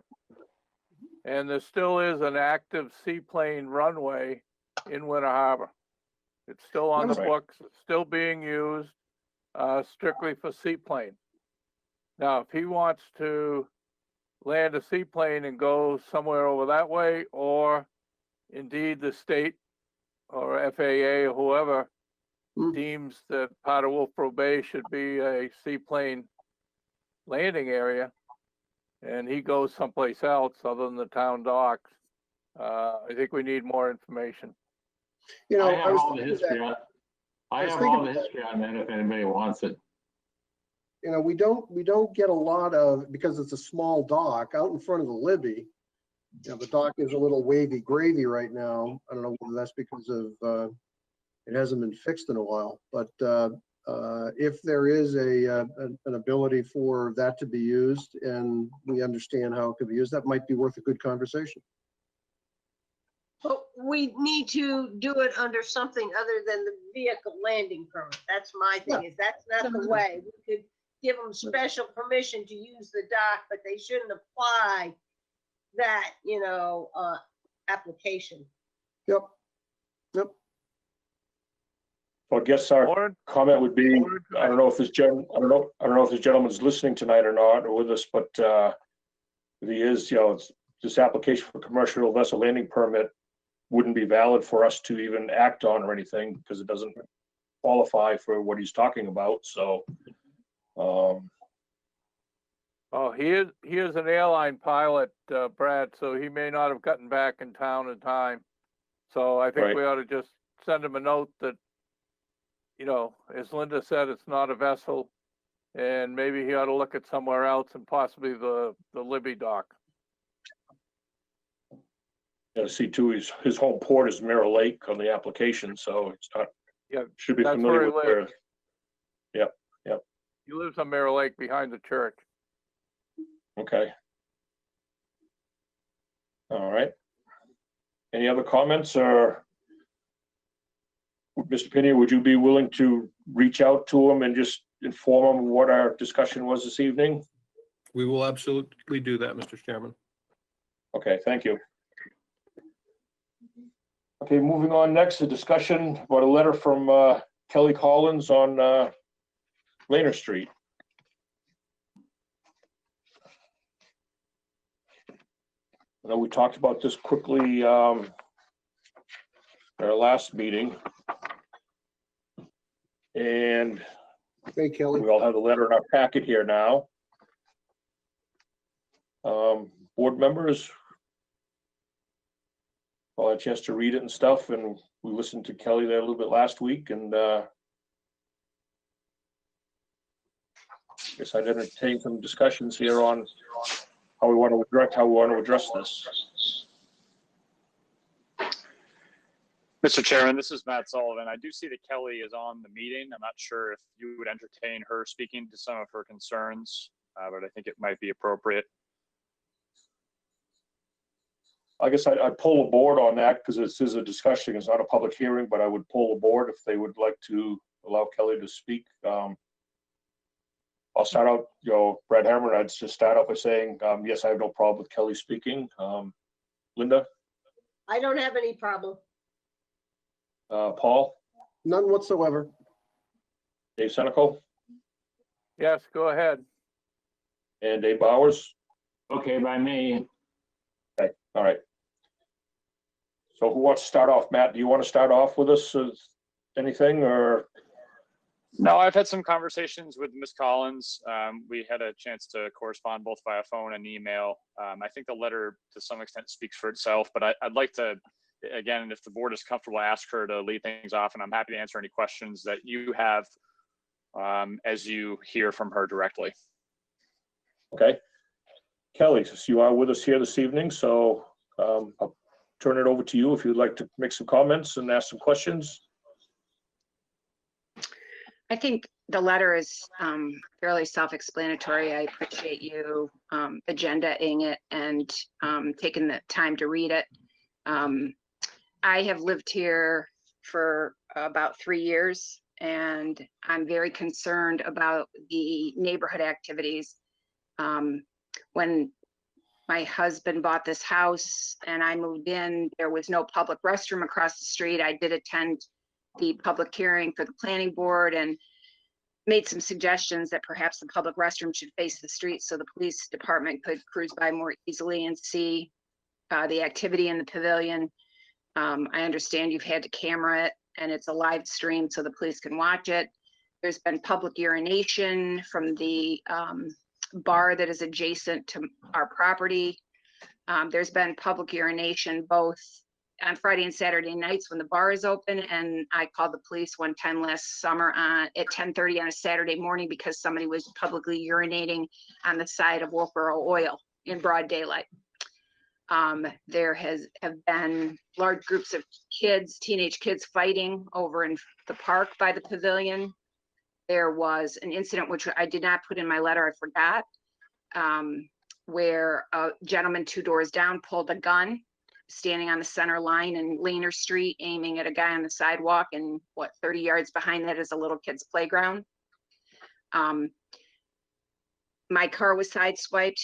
The police department was very kind to come out and take a report. When I said to the officer, what do you think did this? He said, probably a boat trailer. I said, how the heck do you hit a person's car with a boat trailer and not know? And the police officer said, oh, he knew. And he drove away anyway. My car's been sideswiped. There's been a gun pulled, public urination, people with dogs and not picking up after them. This neighborhood has changed a lot in 3 years. And I guess I am asking for some action items. I understand that the bar is being allowed to operate because of the COVID-19 issue.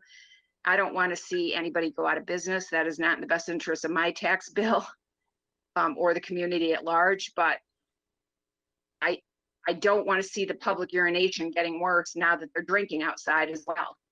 There's somebody down there wearing masks when they're serving food.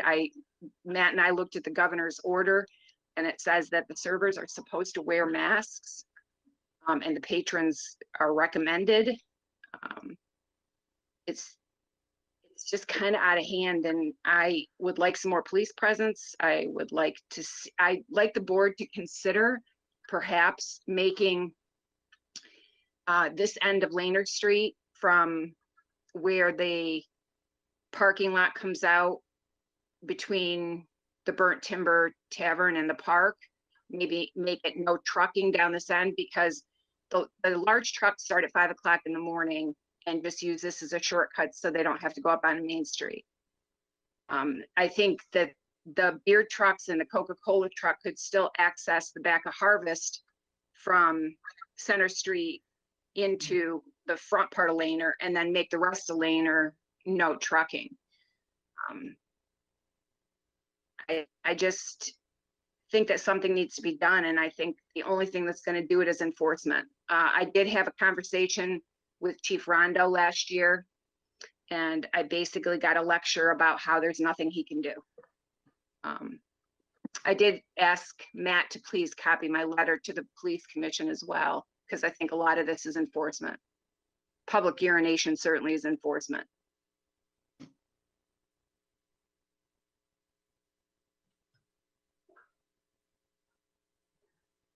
Brad, Yes, Linda.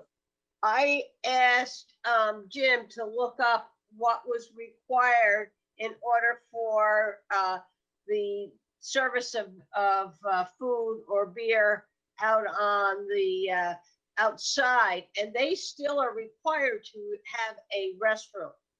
So their building should be open to their patrons to go in and use their bathroom. Am I correct that the bathrooms, all of them at the Foss Field, are now closed?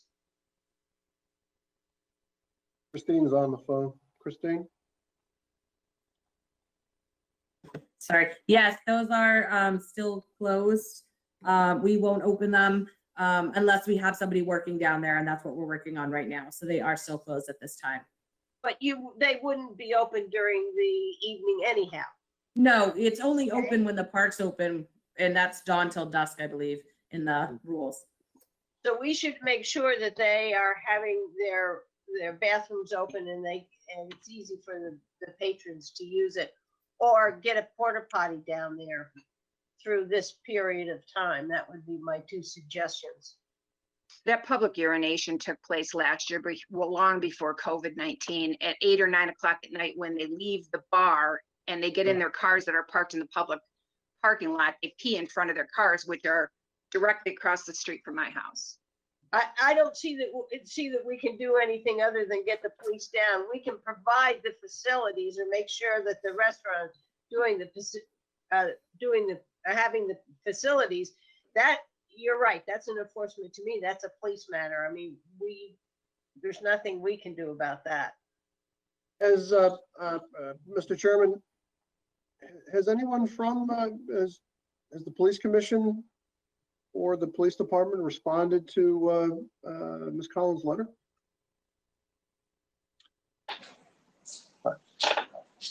I'm happy to respond to that if you'd like me to. So I did send a letter to the police commission on Sunday or Saturday rather, over the weekend. I did get an acknowledgement of receipt from the police commission and from the police chief directly, but I have not heard anything since that point in time. But they certainly did receive the letter. Thank you. Is this the letter that you wrote on May 28th, Ms. Collins? Yes, May 21st, actually, May 21st, May 21, you wrote the letter? Yeah, I thought it was going to be discussed last week. I wrote it the week before. I think, like I said, I understand the constraints you're working under with the COVID-19, but you know, the park over there now, they're setting up the Fat Tire Bike Club, I believe it is, comes on Sunday morning, meets over there, goes for their ride on the trail and brings a trailer with jumps. Those are set up directly across the street from my house. I tried to call Christine. I left a message for her one day because they were using the picnic tables to put the jumps on.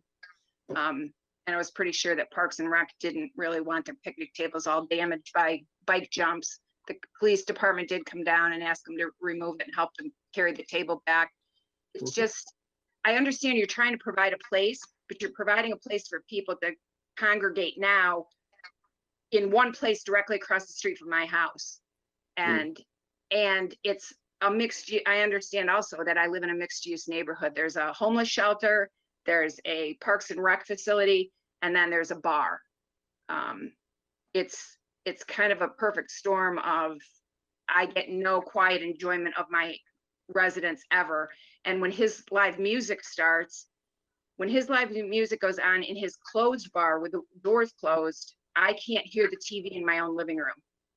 So I can't wait for him to start his live music outside this summer. I don't want to see him go out of business, but I'd like the quiet enjoyment of my house. I pay taxes. All these people get to jump their bikes and pee in the grass and drink their beer in the parking lot, and I can't enjoy watching TV in my own home. So if there's anything you can do to ask the police commission to direct patrols, slow down the traffic, watch out for the public urination, I'd appreciate it. Matt, didn't you get a letter back from the from the police chief that was forwarded to us? It said that they would do some extra patrols down the Fossfield area and to see if they can monitor the situation. We got something back from the chief, and I thought it was to you and to all the police, to the officers and the Board of Selectmen. Yep. And so they are going to do that. And they were talking that they will schedule some other stuff down there. So they're going to look at paying more attention, is what I understand. So there has been some kind of answer from Linda, thank you for reminding me. Yes. Yep.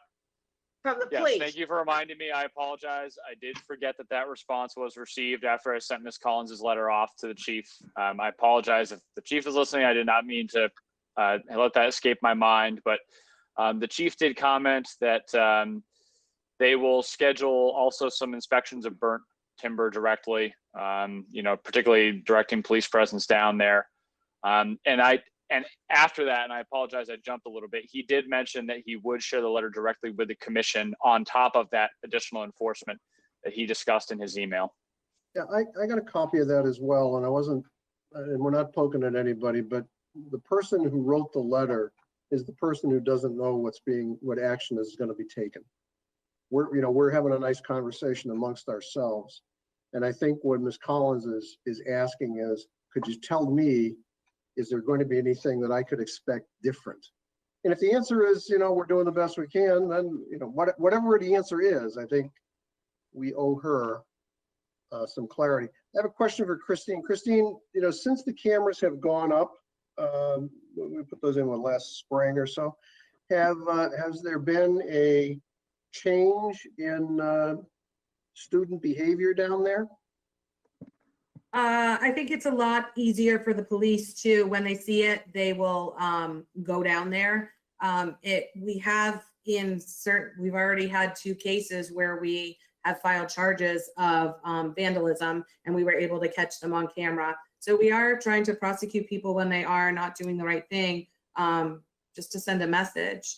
Kelly, I'm sorry, I did not get your phone call, but I do want to have a conversation with you. I did go back on the camera to see, because I had heard you had said they were using picnic tables. I didn't see on the camera where they were. I did see that they were setting up, it looked like little ramps per se. And then I went back to look at our rules in the park to see what it said in the park. Was there anything that was saying you couldn't use stuff that you brought into the park?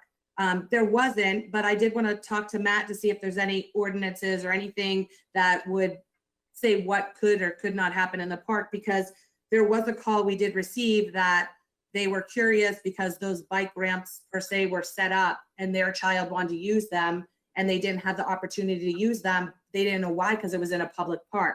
So I did want to investigate a little further. Maybe we need to update our signage down there. We're doing it with beaches and trying to check all our signs to make sure any rules that are on there we are enforcing, but also educating the people what is acceptable and what is not. So it's something we definitely need to work on. I think the cameras are absolutely helping with us being able to identify people, being able to hop on it a little bit quicker, and just being aware of what's happening. So. It sounds like 3 things here. One issue that Ms. Collins brought up was it sounds like we have people who we hope are of legal age, consuming alcohol, and then deciding to use public places as the guest bathroom. And then we have potentially juveniles, kids under the age of 18 that are, maybe doing things down there, mischievous, whatever you want to call it. And your cameras surveil that thing. And I'm not asking Kelly to do this. Has anyone ever picked up the phone and called the burnt timber folks and said, hey, you understand, or are you aware that we're getting some complaints about your place? And maybe the chief could help us with some clarity there. Maybe that's his area of expertise. Can I just say that I did call the fire inspector because last fall they have a propane fireplace on their patio. I guess I didn't exactly understand how the propane fireplaces work. I worked for a fire department for 9 years at the beginning of my career.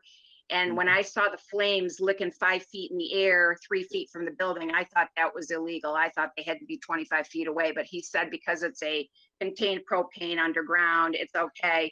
But they were drinking and they had flame. Literally, the flames were 5 feet in the air, or 3 feet in the air and 5 feet from the building. And so I believe I have done everything I could do. I've tried not to call the owner because I understand he's a former state police officer and has friends in town. And I don't really want, because I live across the street, go head to head with him. If he's doing what he needs to do and it's legal, and it's really none of my business. But I think that the open flames scared me. So I did call the fire department and they said that he could have that. I, again, was very disturbed with what's gone on over there with urinating on Friday and Saturday nights once the summer gets going, that now with it being outside, it's going to be even worse. And I really am not looking forward to the live entertainment that usually takes place over there. Again, if he's doing what he's allowed to do, then I understand there's nothing I can do about it. But I have tried, I've called the police chief, I've called the fire inspector. I have not called him directly. I wasn't expecting that you would do that, Kelly. I was asking if anybody on our side of the fence has done anything there. Thanks for sharing that insight.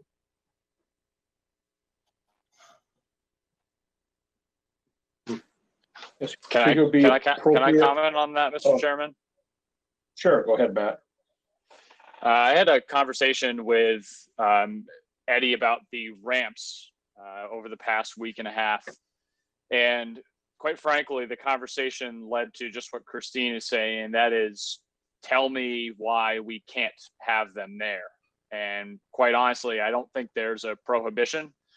Similarly, there's no prohibition on throwing one's Frisbee there. And I'm not suggesting that they're totally comparable, but they both involve sports equipment being used in the common area. So I think if we're going to be serious about the use of ramps, and particularly the use of town property in an inappropriate way, I think we need to talk about whether ordinances should be drafted. And I hate to default to that, but I think if that's a concern, that's the only method that we can really rely on to take care of the issue. I have not talked to Mr. Mishno directly about nuisance complaints about public urination on the property. That's certainly something I can talk to the police chief about.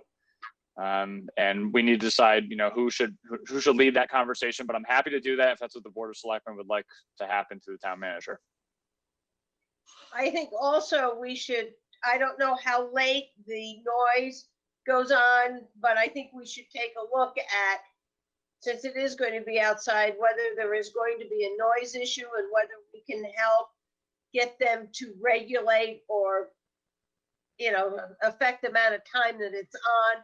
I think if it goes outside and the music is blaring, then I think it becomes a noise or a nuisance, and we should probably have some.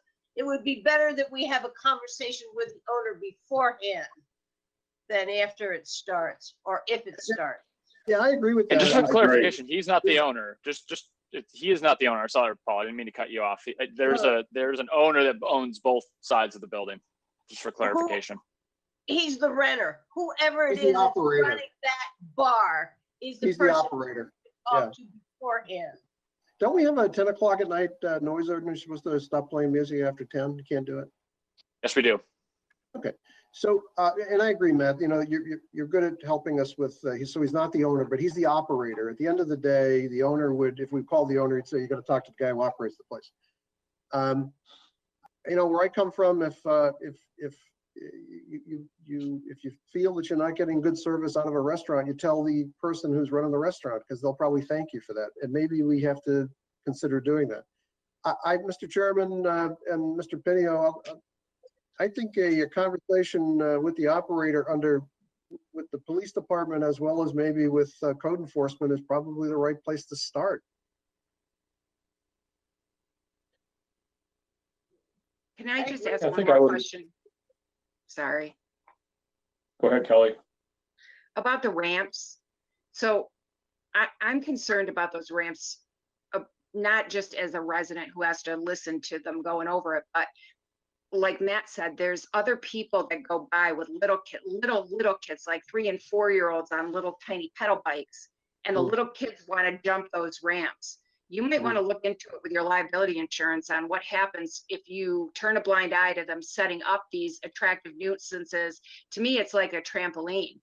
Like, just because it looks like fun, it's fountain bikes, it's fine for the adults that set them up and their teenage kids that they bring, and maybe even their little kids that they bring who've been biking for a while. But the little kid that's walking with his mom and dad and a stroller, and he's 3 years old, and he goes down the path and hits those ramps and splats all over Foss Field, the people are going to come and say to the town, why would you allow that and not supervise it? And nobody's going to know that it's in a public park, that it wasn't approved by the town. Sometimes the bike guys come and they set it up, and then they sit in the back of their trucks and drink beer and have picnics with their family, and all the people riding it are not from the bike club. It's kind of. Can I say something, Brad, real quick? And I would say, just Yeah, as go the ahead, Parks and Christine. Rec director, I think we already have bike trails and we already have a skate park. And I think we should probably move those to either one of those locations versus having it in the park. That park really is meant to have, you know, at least that upper park section where I saw they were setting up, Kelly, I think that we were talking about the same spot. That's where it was supposed to be, like a pocket park for people to set up blankets and chairs and just have time with their families. And I think we already, like I said, we have a skate park where people use their bikes there. And we also have the great biking crew that are making all these different biking trails. So I think we should try to encourage that. But like I said, in the rules that we have posted, we don't have anything saying they can or cannot do that. So we might have to examine what is allowed and what's not allowed at the park so we can educate the people. And maybe it's a decision. I was going to suggest, Christine, and maybe you should sit down with Jim and Matt and look at the rules that we have there and stuff. And if we need to come up with some clarification, what you can and can't do there, and then address it that way. And I think that's a great suggestion, having them move out to the skate park out there at the Nick there, where that kind of equipment's already in place there. So. Do we have I'd say another that- state of public land that we could have them go to put those things up? Is there a place out at Abenaki or something that isn't being used? I think we want to move it out of that area, and it'll be a lot easier if we have another area for them to move and set their jumps up. I was under the impression that they were already, the bike group, and correct me, Matt, if I'm wrong, that they were already setting up kind of like a single track area that would include jumps and stuff. And I'm not sure if that's part of it, but they had talked about on the other side of the shed adjacent to the lodge. But I don't know. Yes, at Abenaki. Yes, there have been discussion about two Pumptrack locations, one being at Foss Field, which that idea was rejected, and the other being at the Abenaki complex, which to my knowledge, that work has not begun. And Christine, I'm not sure if you're saying it has, because it shouldn't have. Yeah, they were interested in doing something like this. And my guess is because that idea was rejected, they found a way to get something in the middle. And that's probably why the ramps have shown up on the property. And so we asked them to move it over to Abenaki, you know, and see if we can get them to go over there and see if we can solve this easily without having to write a whole new ordinance. We may have to write the ordinance anyhow, but I think it's more important that we see if we can find another home for them. So prospective solution number one is relocate the bike jumpers. That might settle one issue. Prospective solution number two is we got some people who are over the age of 21 that might be doing something they shouldn't be doing, and we might want to have a conversation with the operator about that and about prospectively noise. Yes. To me, those are the. Yep. And Kelly, I'm aware of the other two incidents you talked about, the person in the street, and I think that person. Well, I don't know. I'm not going to comment on that. But I'm aware of those. But I think right now, let's take a bite-sized bite out of the bikers and out of the conversation with the owner. Could we maybe, Jim or Brad, can we maybe come back in a couple of weeks with an update as to how this is turning out, where it's going? Yeah, if I could, Mr. Chairman, a couple of points. Number one, and Kelly, you may be the one to answer this, I'm not sure.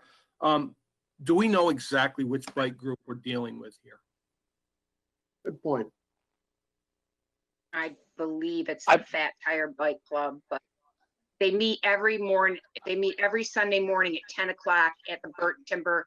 The reason I think it'd be unsuccessful with the relocation, although I think it's a good idea to offer them that, is that they meet at Burnt Timber at 10 o'clock in the morning, and they bring that trailer with the jumps with them. They all go ride the trail. They come back and they start pounding the beers and put up the ramps. and then they toggle back and forth between the bar and the park. Okay, so I think we can get some clarity on that. The other point that was of concern to me in Kelly's letter, and I don't mean to do this to Matt, but I'm going to put him on the spot here a little bit. Matt, do you recall what we permitted them to have for outdoor seating? There was no limit on the number of seats, Mr. Town Manager, but there was a limit on the extent of where the seating could be. The discussion that we had at the select board meeting, I believe it was 2 weeks ago, was that they would occupy a series of 3 parking spaces and any additional private parking area that they had behind that was not included in the circulation pattern of the parking lot behind the one of the Clark Plazas. So there was no strict restriction. It was not limited to a certain number of seats or tables.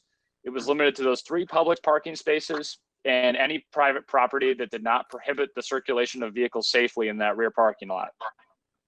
Okay, because I just from previous position, there was a limitation on the number of people they were permitted to have from a health perspective and the bathroom facilities. So I would hate to see them have an occupant load that's greater than their interior occupant load based on the number of bathroom facilities, but we can address that going forward. And I'd be happy to confirm what that occupant load is after this meeting. Thank you, and I'm sorry to have put you on the spot with that, but it just came to me. Thank you. Okay. Thank you. Thank you, Kelly. Does it sound like we're kind of heading in the right direction for you to feel a little bit better about the approach and stuff here? Yeah, like I said, it's a mixed use area. It's not going to be ever again a residential neighborhood, and I understand that. I just, if you could instruct Matt to keep me in the loop so that I know that at least all got moved forward a little bit, yep. that would be acceptable. I'd appreciate it.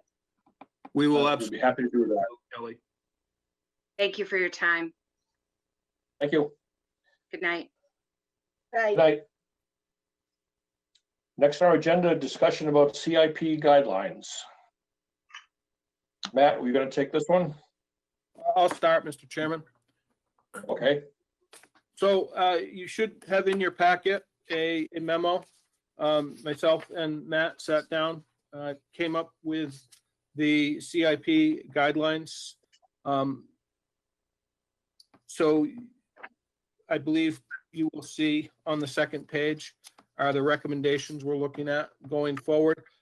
We have taken some considerations based on our current health crisis, and we've tried to put this in a manner that makes some sense, gives some deliverables, and set some priorities. It's your discretion. Would you like to go through these one by one, or how would you like to handle them? I think that'd be appropriate. Okay, so item 1, to have all departments spread their projects over 10 years and where asset management plans are available to base projects requests on them. I believe that's pretty straightforward. I think we all know that some departments do a better job with their asset management planning specific to equipment. We know that we've got issues and we've got work to do regarding asset management plan associated with buildings. Thoughts on item number 1? Okay. Sounds good. Number 2. We kind of changed this language up a little bit here.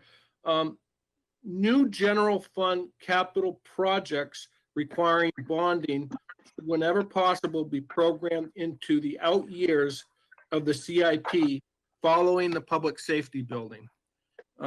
We've identified the past couple of years projects jumping the public safety building, but we also recognize the fact that we've got some enterprise funds that are very self-sustaining and can take care of themselves. So we wanted to be kind of specific regarding the general fund. Any feedback? Yes, I have problems with the wording general fund because we have a sewer system which gets, capital projects gets paid out of the general operating, but it is an enterprise. So I don't want it, if we're gonna have that big, if there's some money needing for our pump stations, that's not gonna be a general fund project. It's not gonna come out of the general fund. And I mean, it is really a project of the sewer fund. I understand what you're trying to get here. I don't know how you get it so that the sewer fund could be part of that. Well, we should be able to put excluding sewer fund. Including the sewer fund. Yeah, including the sewer fund. We should be able to add that.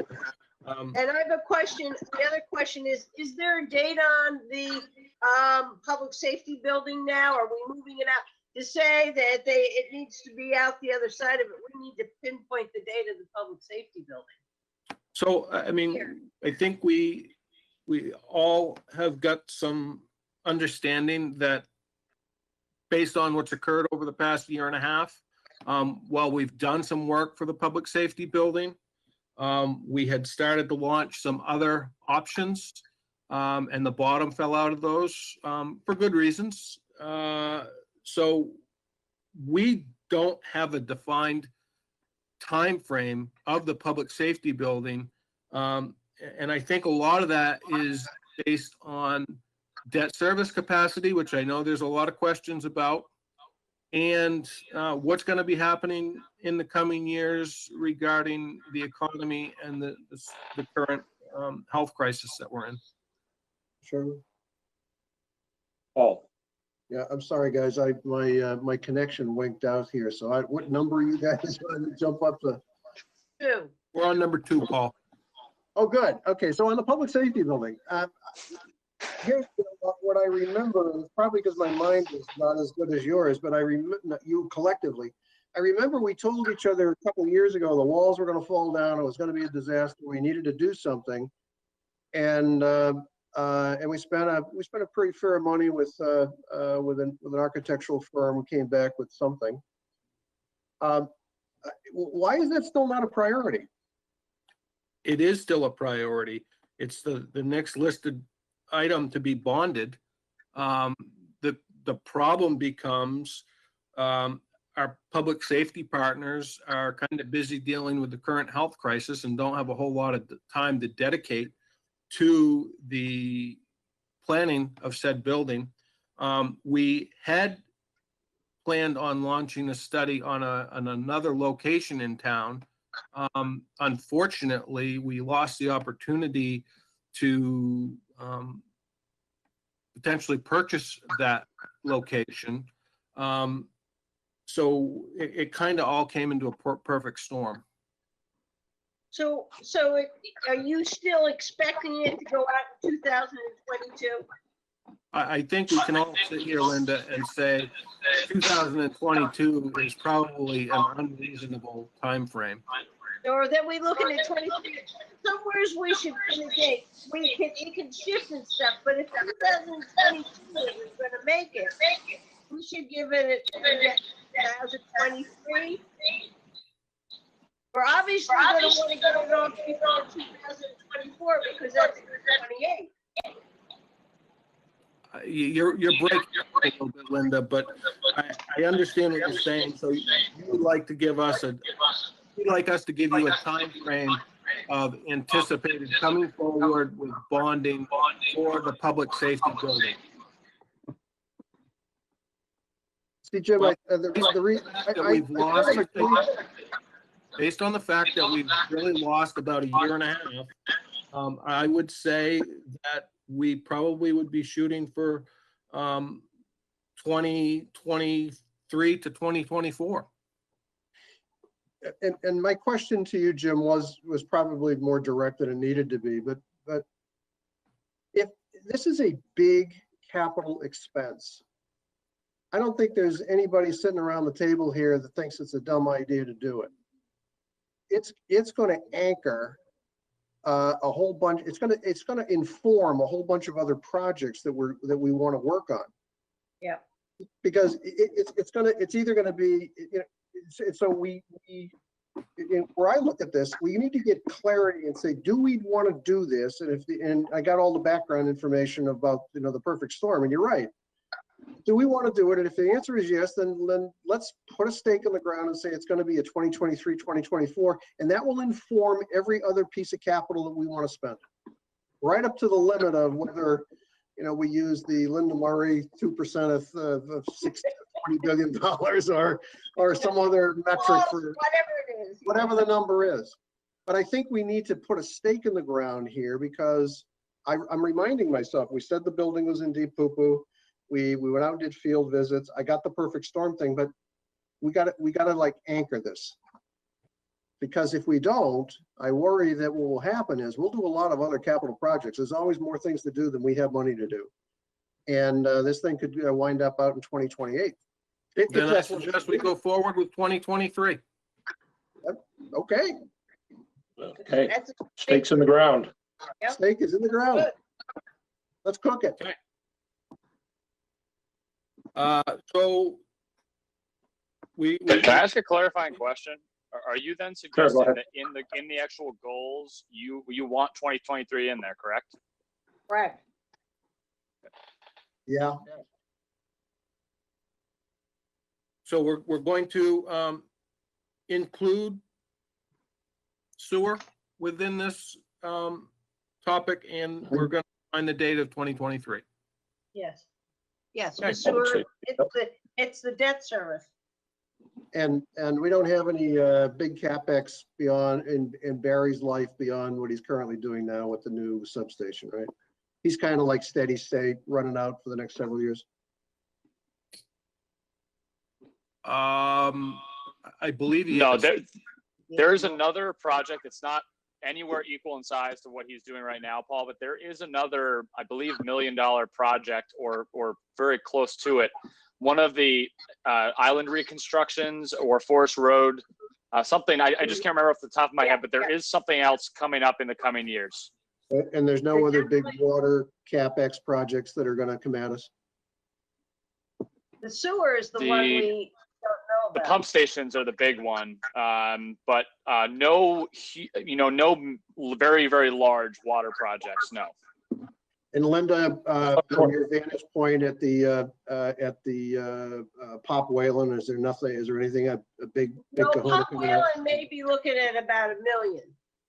Okay. They're gonna go out and try to raise two and looking for, I think, about $1 million from the town. I thought North Main Street was gonna be doing a water line up through there. I'm trying to look Was it this up North right Main? now because I'm very concerned about making erroneous statements right now. So I want to I'm looking this up. I'll answer that question about the water line just in just a second. I apologize for that. I just don't remember off the top of my head. North Main Street water line is in there somewhere. He's talked about it. That's what I just said, yeah. Yeah.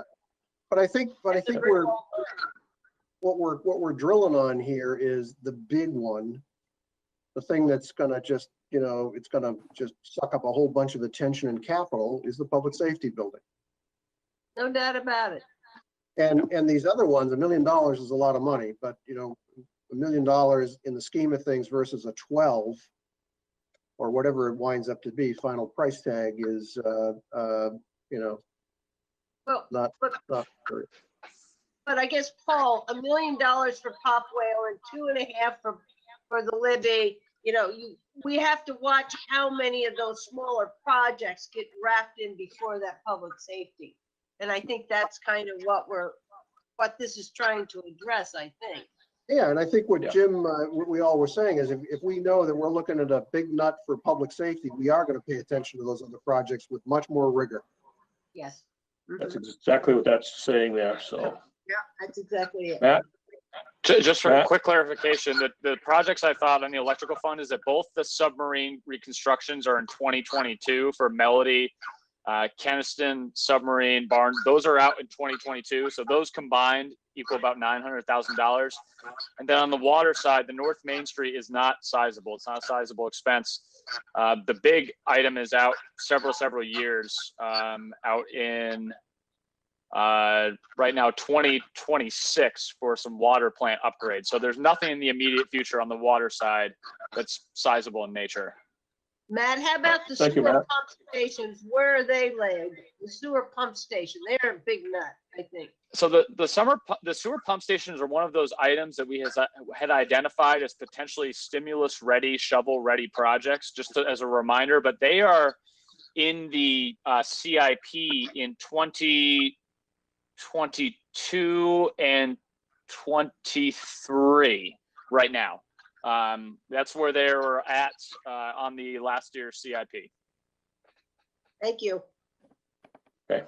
And All right, want to move on to can we move on to number 3 now to keep this moving? Yep. To phase large projects into smaller, more fiscally manageable programs that will be completed in a high quality and timely manner. So, you know, we're looking at the docks project. You know, we're looking at phasing some of these projects going forward versus taking that whole shot at once. Right, but I think there also has to be is that there needs to be the cost analysis of whether the phased or the unphased is better. We wouldn't want to do the public safety building in phases. If we're doing a big building, one building, we probably don't. We want to bite. So I think we need some language in that one that says that. So we're looking at if it is. I guess we had it between. Let's see. It says the natural division point in a project and the cost difference between a phased and unphased. So we want them to.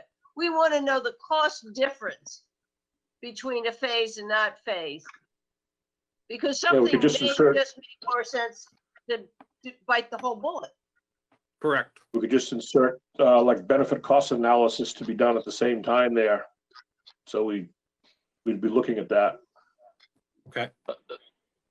Or you could retain the language that existed in the goal in the prior year, which was the consideration of natural division points in a project and cost differences between phased and unphased projects, as Linda just read. I could just insert that language into the new one. Sure. I think that Okay. is the piece that's missing. That's Okay. Okay, so number 4, to continue to use capital reserve accounts as a method to spread the cost of capital projects over multiple years. good. No issues. Self-explanatory. Yep. Yeah. 5, propose no more than one bond general fund project per year. Yep. All right, problem with that one. Number 6, to maintain funding for town road infrastructure upgrades based on the road asset evaluation management plan.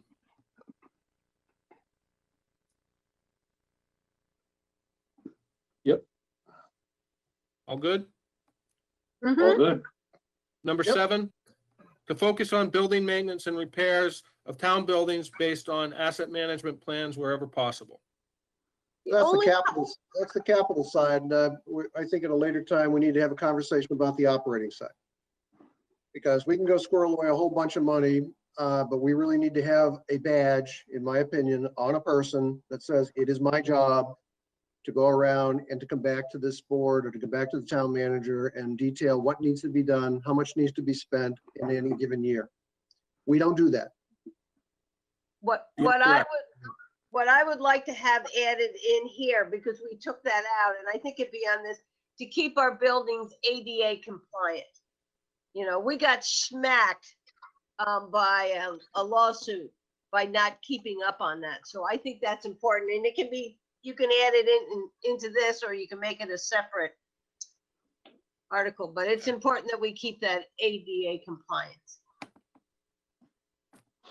Okay. Well, I pray to God that we are doing that. Okay. Number 8, the Wolfeboro Bay dock repair upgrades and possible extension on the recommendation of the tie and bond dock asset management plan. Mhm. Good. To incorporate energy efficiencies into capital project submissions where applicable. I was reading two lines at once. Yep. Okay. 10, to consider prioritizing projects that include funding from private and or grant funding sources for those projects that may be identified as shovel-ready for stimulus funding. Okay. To promote stormwater and other infrastructure planning activities and projects that protect water quality. Number 12, to ensure that capital improvement program presents a sustainable long-term capital funding level that aligns with the town's debt carrying capacity and within the context of the anticipated constraints on revenue due to COVID-19 public health emergency. I have a question with this, and I know it was in the other one. My understanding that these guidelines are for the department heads as they fill out their CIP forms. 12 sounds to me like we're saying to the capital improvement committee that we want this. And so I wonder whether this comes out and it's a statement to the committee instead of really a checklist off or a guideline for the department heads. Yeah, I think that's a reasonable request, Linda. I think our thought process here was we just wanted to make the department heads forewarned, which I think they all are, that this could cause, well, we've got a plan in place. Depending on what happens with revenues, everything could be thrown out of whack. I think Linda's right. I wouldn't necessarily take it out. I just, maybe, well, I would. I'd move it to what we would call, this is one of our principles. We have guidelines that the department heads are going to have to deal with, and those would be 1 through whatever the number is. But one of our principles that we're going to deal with is to make sure that the CIP presents sustainable long-term capital funding aligns with our debt carrying capacity. Because I don't think that Christine or Dave or anybody really, is going to say, well, I don't know how to do that. So I think it'd be just a principle we would kind of put out there. We can do that. And by the way, I think that would be a principle that we would say to our friends at the budget committee as well. It's one of our principles. It's called stay within your shoe size. Agreed. 13, department heads will, in a timely manner, complete CIP forms and supporting documentation completely and with signed authorization from the town manager. And I'll just make a comment that having been around the CIP process now as a planning board member and as a member of the Board of Selectmen, what you delivered last year was 15 light years far ahead of what I saw when I first came on from the planning board. It was unbelievably improved, and I know it'll get unbelievably better. But it was good. It was much gooder. We spent too much time early on in my existence going through to make sure the spreadsheets added up. Now we're not doing that as much as we did. So I thought we did a great job, and I congratulate you. Well, congratulate the team, because it really boils down to empowering them to do their jobs, and it was all teamwork. So I appreciate the words, though. Yep. Any other comments regarding CIP at this point? Matt, do you have anything you'd like to add? I'd just like to remind Mr. O'Brien that drinking during the meeting is not appropriate based on the comment that he just made on the CIP guidelines. I appreciate that compliment. No, but I will make these amendments to the guidelines and bring these back just so you can adopt them, unless you want to conditionally adopt them this evening based on the guidance, which I think was really clear. So if you wanted to move it along, I'd certainly appreciate that, but I totally understand if you'd like me to come back and report on a revised document too. I'd say you can move it along. I do too. I mean, I think you've got the direction of what we wanted. Yeah, Moving along. moving along. Great. All right. Get going. God's sakes, Okay. moving along. You Yeah. traditionally do vote on these guidelines. If you'd be willing to do that, that would be great. I make a motion that we accept the guideline, CIP guidelines presented to us tonight with the changes that we have discussed. Second. Second. Motion and a second on the floor. Any other, and a third, any other discussion? Let's move it along. Roll call vote.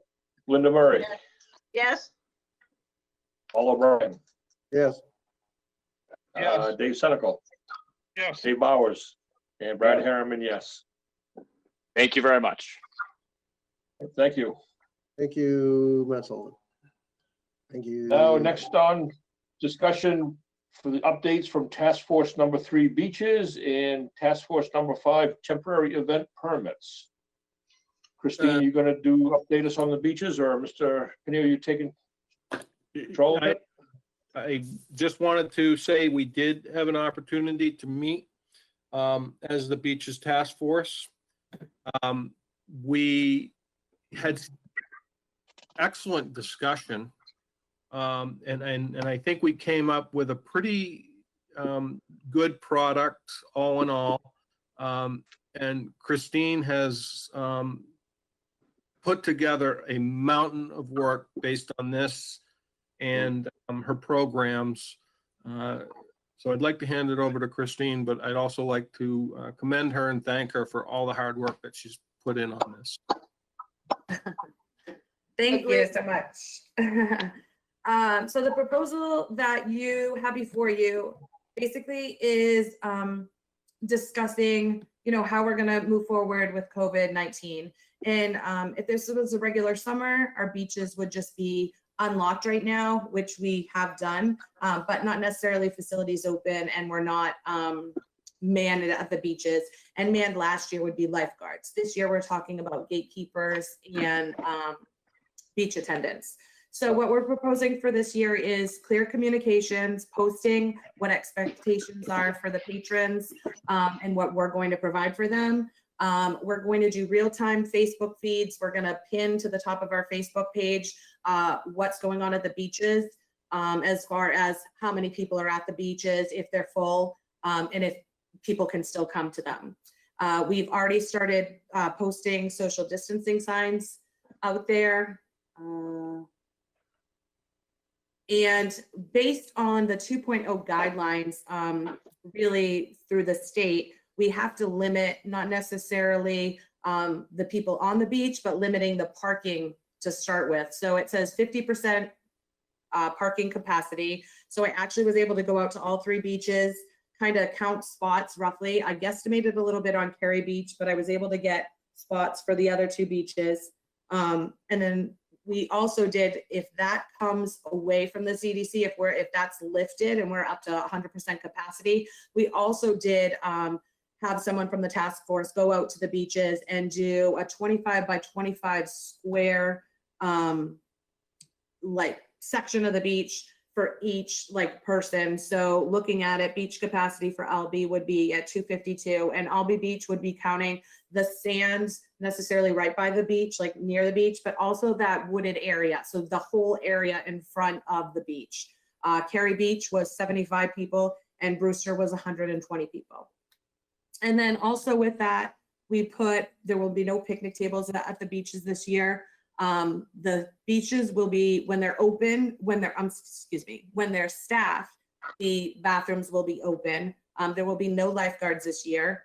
Bathrooms and porta potties will be cleaned and signed appropriately. We will clean them as often as we can, but we will sign them that you need to be aware you are using them at your own risk, even though they are clean, because we can't guarantee we will clean after every single person.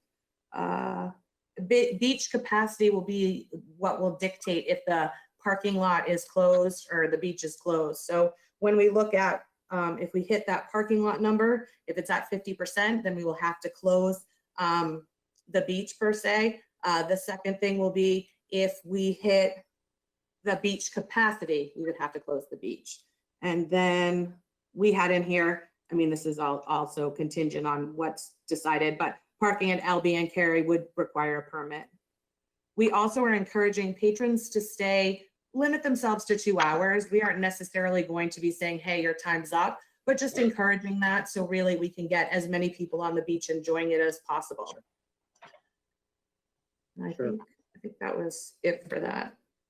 Okay. We are able to manage to pay for this by using the beach monies that we had allotted for lifeguards and programming.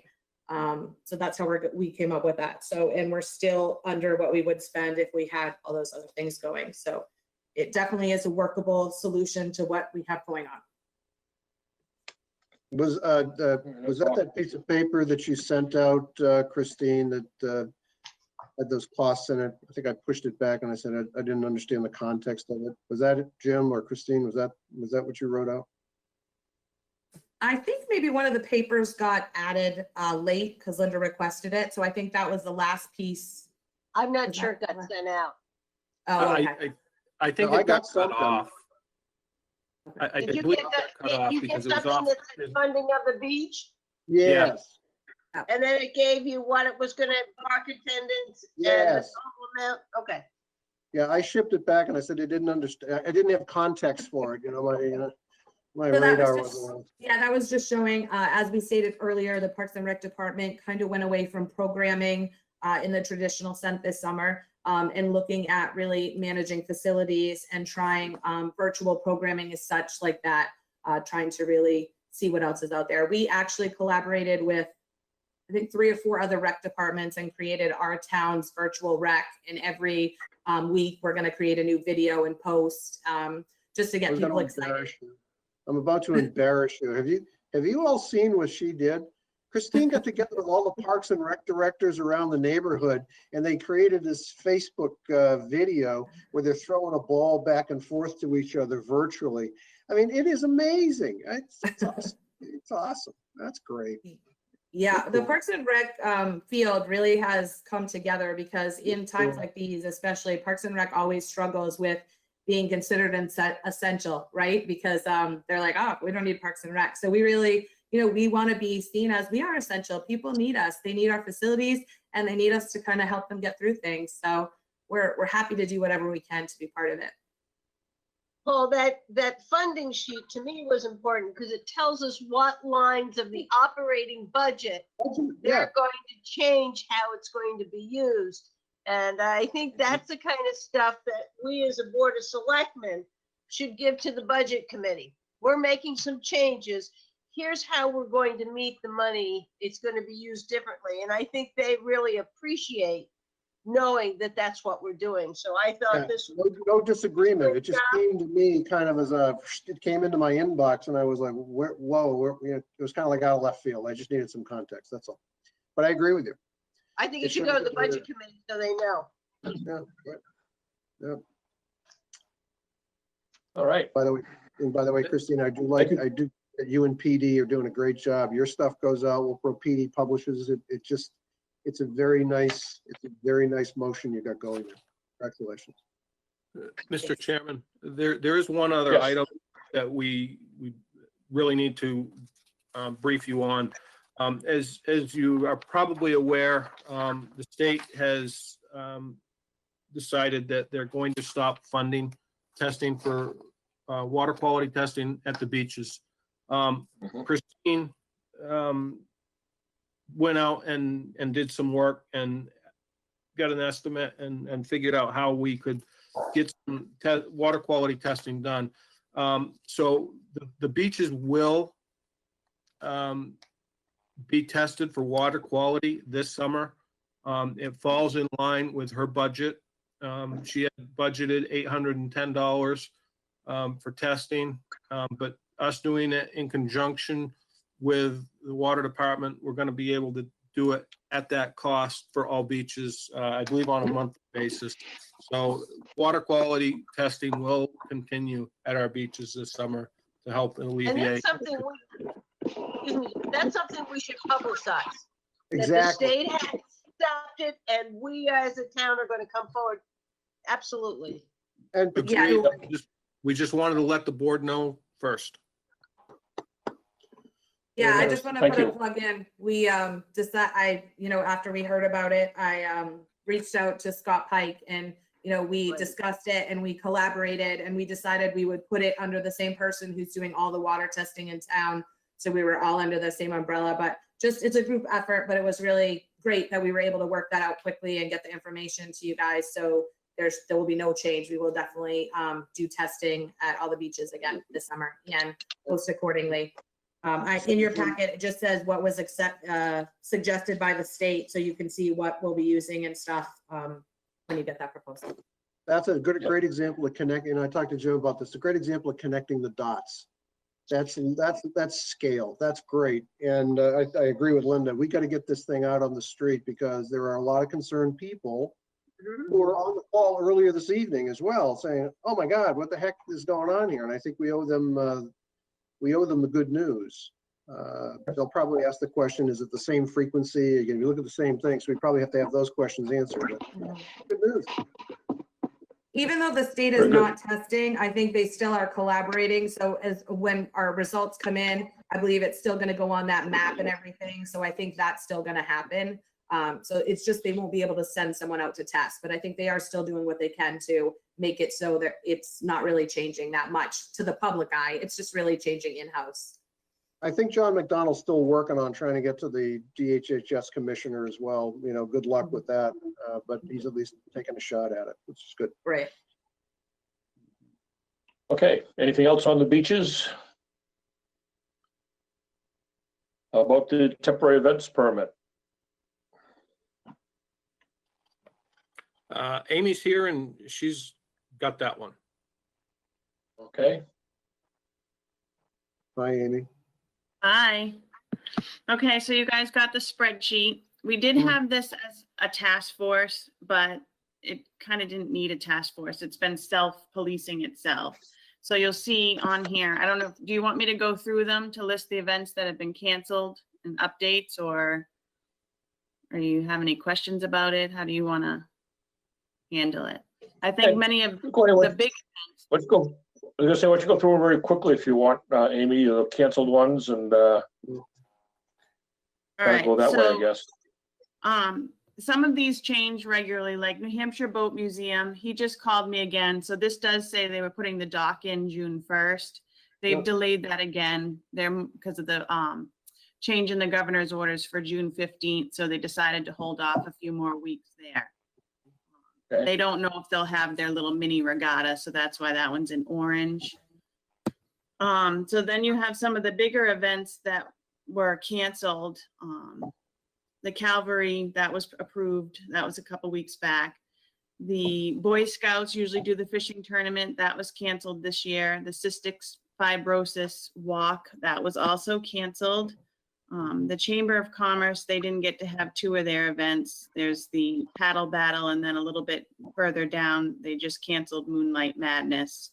They have a third one a little ways down for the summer sidewalks, and Mary's still waiting on that one. Then you have the 4th of July parade was canceled. Great Waters is canceled. Some of those bigger events people are aware of. All Saints Summer Fair. Brewster Academy, you approved their permit last week, but like everything keeps changing. That one is probably going to have a change in location, and you might see it on your next meeting as I get more information. The Classic Boat Society, they were going to have 2 boat shows this year. Instead, they'll just have 1. And Hope House Fit Fun Run, she might have been on here. I don't know if she is. Jeannie had mentioned she might come. They are changing that to a virtual event. Huggins Hospital Street Fair has been canceled. Pickleball camp, that is also a wait and see. I've talked with Christine about that one. And we've been in touch with Lisa, who they're actually from New Jersey. So we just keep her posted on the changes. And today, this is hot off the press. The concerts in the park have been canceled for the summer. Yeah, they were holding off. I just talked to Mike this morning. They were really hemming and hawing on that, on what they wanted to do. And So it just changes too much, and they have to secure those bands in the summer, and they just weren't able to do it. He said he might be on, but it doesn't look like he is. And what about the night before the 4th? Yeah, it's going to be all of them. I did have some conversations with him and encouraged him to reach out to the American Legion and Christine to talk about maybe some reverse ways to do music this year, and maybe do something with their ideas for the 4th of July, but they couldn't do it. But they have to secure those bands, and they tried to hold off as long as they can. So it's a bummer. And then, of course, Back Bay Water Ski Club, which we just heard tonight, they are doing their event. How about the Friends of the Community Bandstand? Is that group going those free concerts? Have you heard from them? So Judy Pascal is usually the one who addresses with those, but Mike, those two groups are in collaboration with each other. Although I haven't heard from her formally, I think it's going to be the same. Okay, thank you. You're welcome. Thank you, Amy. And then next month, you will have 2 more permits that I just passed out this week.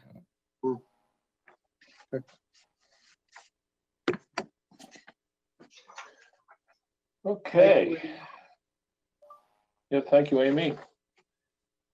I guess next, do we have anything else on the task force updates at all, Mr. Pinio? That's it, Mr. Chairman. Okay. Next on the agenda, other business. Do we have any other business to bring up before the board tonight? I do. Paul? I do. Yep. I've started a conversation with town manager. I sent you off a note, Brad. We are, as you all know, board members, we're in receipt of a letter from the Friends of the Living Museum. They're asking very good questions. We owe them answers. We probably need to get together and have a working session to sort some things out. It's, not only budget season, but it's probably a need for clarity. And so I'll speak with Jim, and we're going to try to post up a Friends of Livy discussion. So I did send you a note, Brad. If you get a chance, take a look at it. Just see if you're okay with leading that conversation that I referenced in that email I sent over to you. And then we can. I did see that. In fact, I was going to bring that up under this also to see if we could meet as the group there from the trustees of the Libby to have a discussion with them. So good. Well, I think we, my view is I think we, the board, the Libby trustees probably need to get clarity amongst ourselves as to what we want to, what we're all about. And then I think we need to sit down with the Friends of the Libby. So that would be like meeting number 2. And then we can, then we can have a more of a formal conversation with those folks. So that's kind of the way I was going to approach it. Were you thinking of doing it during a regular meeting? Or are we looking at an extra meeting on a Wednesday, like the 10th of June? It seems like if we're going to do a work session, we want to have time just to talk. And if we squeeze it in with the board meeting, it'll be forever. I'd much rather the latter, Linda. I'd much rather have a work discussion so that we are not looking at the clock and saying we got to either break to go to a Board of Selectmen meeting. I think we ought to have it as a separate meeting, separate day, separate agenda. It may take us 90 minutes or it may take us 1 hour, but we shouldn't be gated by time. So I'll work with Jim to see if we can get something that makes sense for all of you folks, and then we'll get going on it. And I think we probably ought to get it going sooner rather than later, because again, it's budget season and it's fundraising season, and it's opening of the Libby season. It's a whole bunch of stuff, and unfortunately the clock is ticking. Oh, absolutely, I agree. The sooner the better. So thank you, Paul. Yep. Any other business to bring up tonight? Mr. Chairman, I have Seeing one. none? Oh, I sure. have one fairly, I think, quick item. I promised the board a resolution regarding the dockside project for this meeting. I was able to finish that this afternoon. And what we're proposing at this point, There was a question about the $11,000 related to the expanded scope of the project down at the docks. The final number on that expanded scope came in at $9,760. What we're proposing is to take that $9,760 from the Public Works operating budget. We're looking to identify specific lines at this time to pinpoint that. Further, there was question regarding the stamped concrete instead of the proposed brick or pavers on a flexible base. And that expense was $17,940. What we're proposing there, based on the fact that that is part of the previous parking lot area, and where on October 6th, that concept of that particular design was discussed at a Board of Selectmen's meeting. We're proposing that come out of the dockside parking lot capital reserve fund. Warrant Article 13, which was established in 2016, states to see if the town will vote to establish a capital reserve fund for the purpose of reconstructing the dockside parking lot, and further to raise and appropriate the sum of $100,000 from the general fund to be deposited into said capital reserve fund.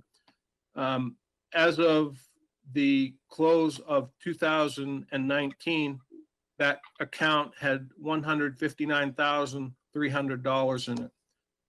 So that's the resolution that we're proposing. Again, I just got this completed today. Looking for some guidance and input regarding that thought process. I have one question for you, Jim, on that. On the question that was raised about where the kind of the landscape area is there now that we did and where that money came from. When that got all dug up to put in, the water, the sewer extension over to the restrooms and stuff there, that would have had to have been brought back to a state equal to or better than what was there before, that is being a parking lot. Was there consideration taken into what that cost would have been if we had to restore that back to parking, as opposed to what we ended up doing there, so that we're looking at the difference between the two? See what I'm getting at? Absolutely, I did do, Brad. And we talked about that quite lengthy, and we frankly decided that, you know what, the work that and time that it's going to take to put into that to get that number, while accurate, we felt that this would be a better solution to try and restore the faith to the voters, as it was written in one of the letters. Okay, yeah, no, I get it. That makes sense. I, for one, am very Anybody else? comfortable with that. I think we tore up the parking lot. We put back something that was different than we thought. $17,940 based on the expenses I saw come through makes sense. I think that taking the rest of it out of the 2020 operating budget, that all works for me. Me too. Okay. You'll get a memo that'll come forward next week. It's right here.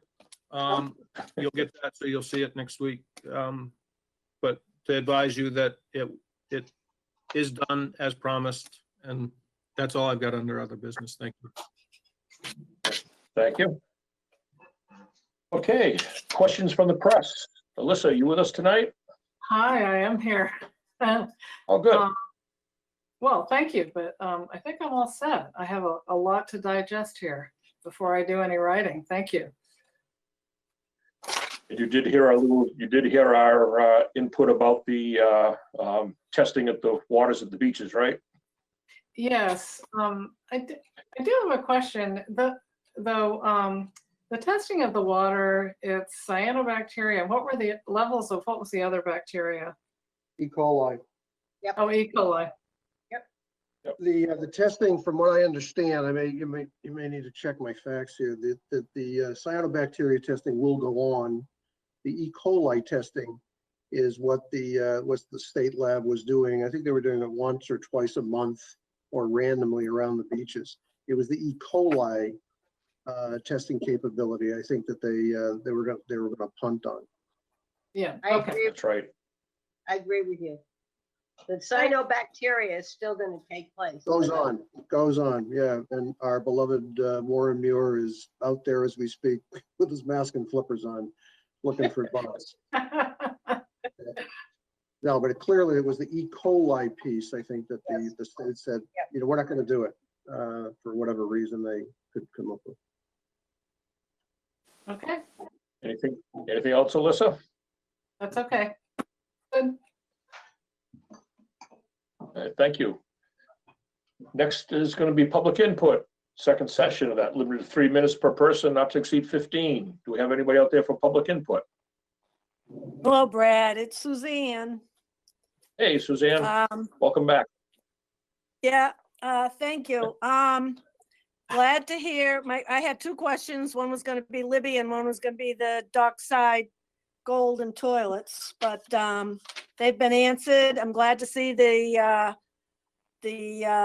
Libby trustees are still on top of this. Also, glad to see that, I know it was probably a pain in the neck, but the issue of the unspent reserve fund of the warrant article for the toilets is being resolved. I, for one, am not interested in getting into the nickels and dimes of it. Whatever it is, but at least it didn't get swept under the carpet. So that's a good thing. The last thing I have, and I'm not going to go into detail on it now because I'm pretty well tuckered out with this beach thing, but I'd like to perhaps get on the next agenda after you have your discussion on the ordinance regarding the report that I gave you from Ecosystem Management Consultant. And if you'd pull that out of your files, take a peek at it. And I'd like to talk to you, perhaps Christine and Jim, about how we implement some of the protection for that beach and park area in an ecological, safe, and protective manner. Even this year, there are some things that can be done with little to no expense that protects the pathways that were not protected according to DES. So again, I will leave it at that. Asked to be put on the next agenda, and maybe I can get in with Jim and, if need be, Christine, to go over this report. Thank you. Thank you, Suzanne. Anybody else out there for public input this evening?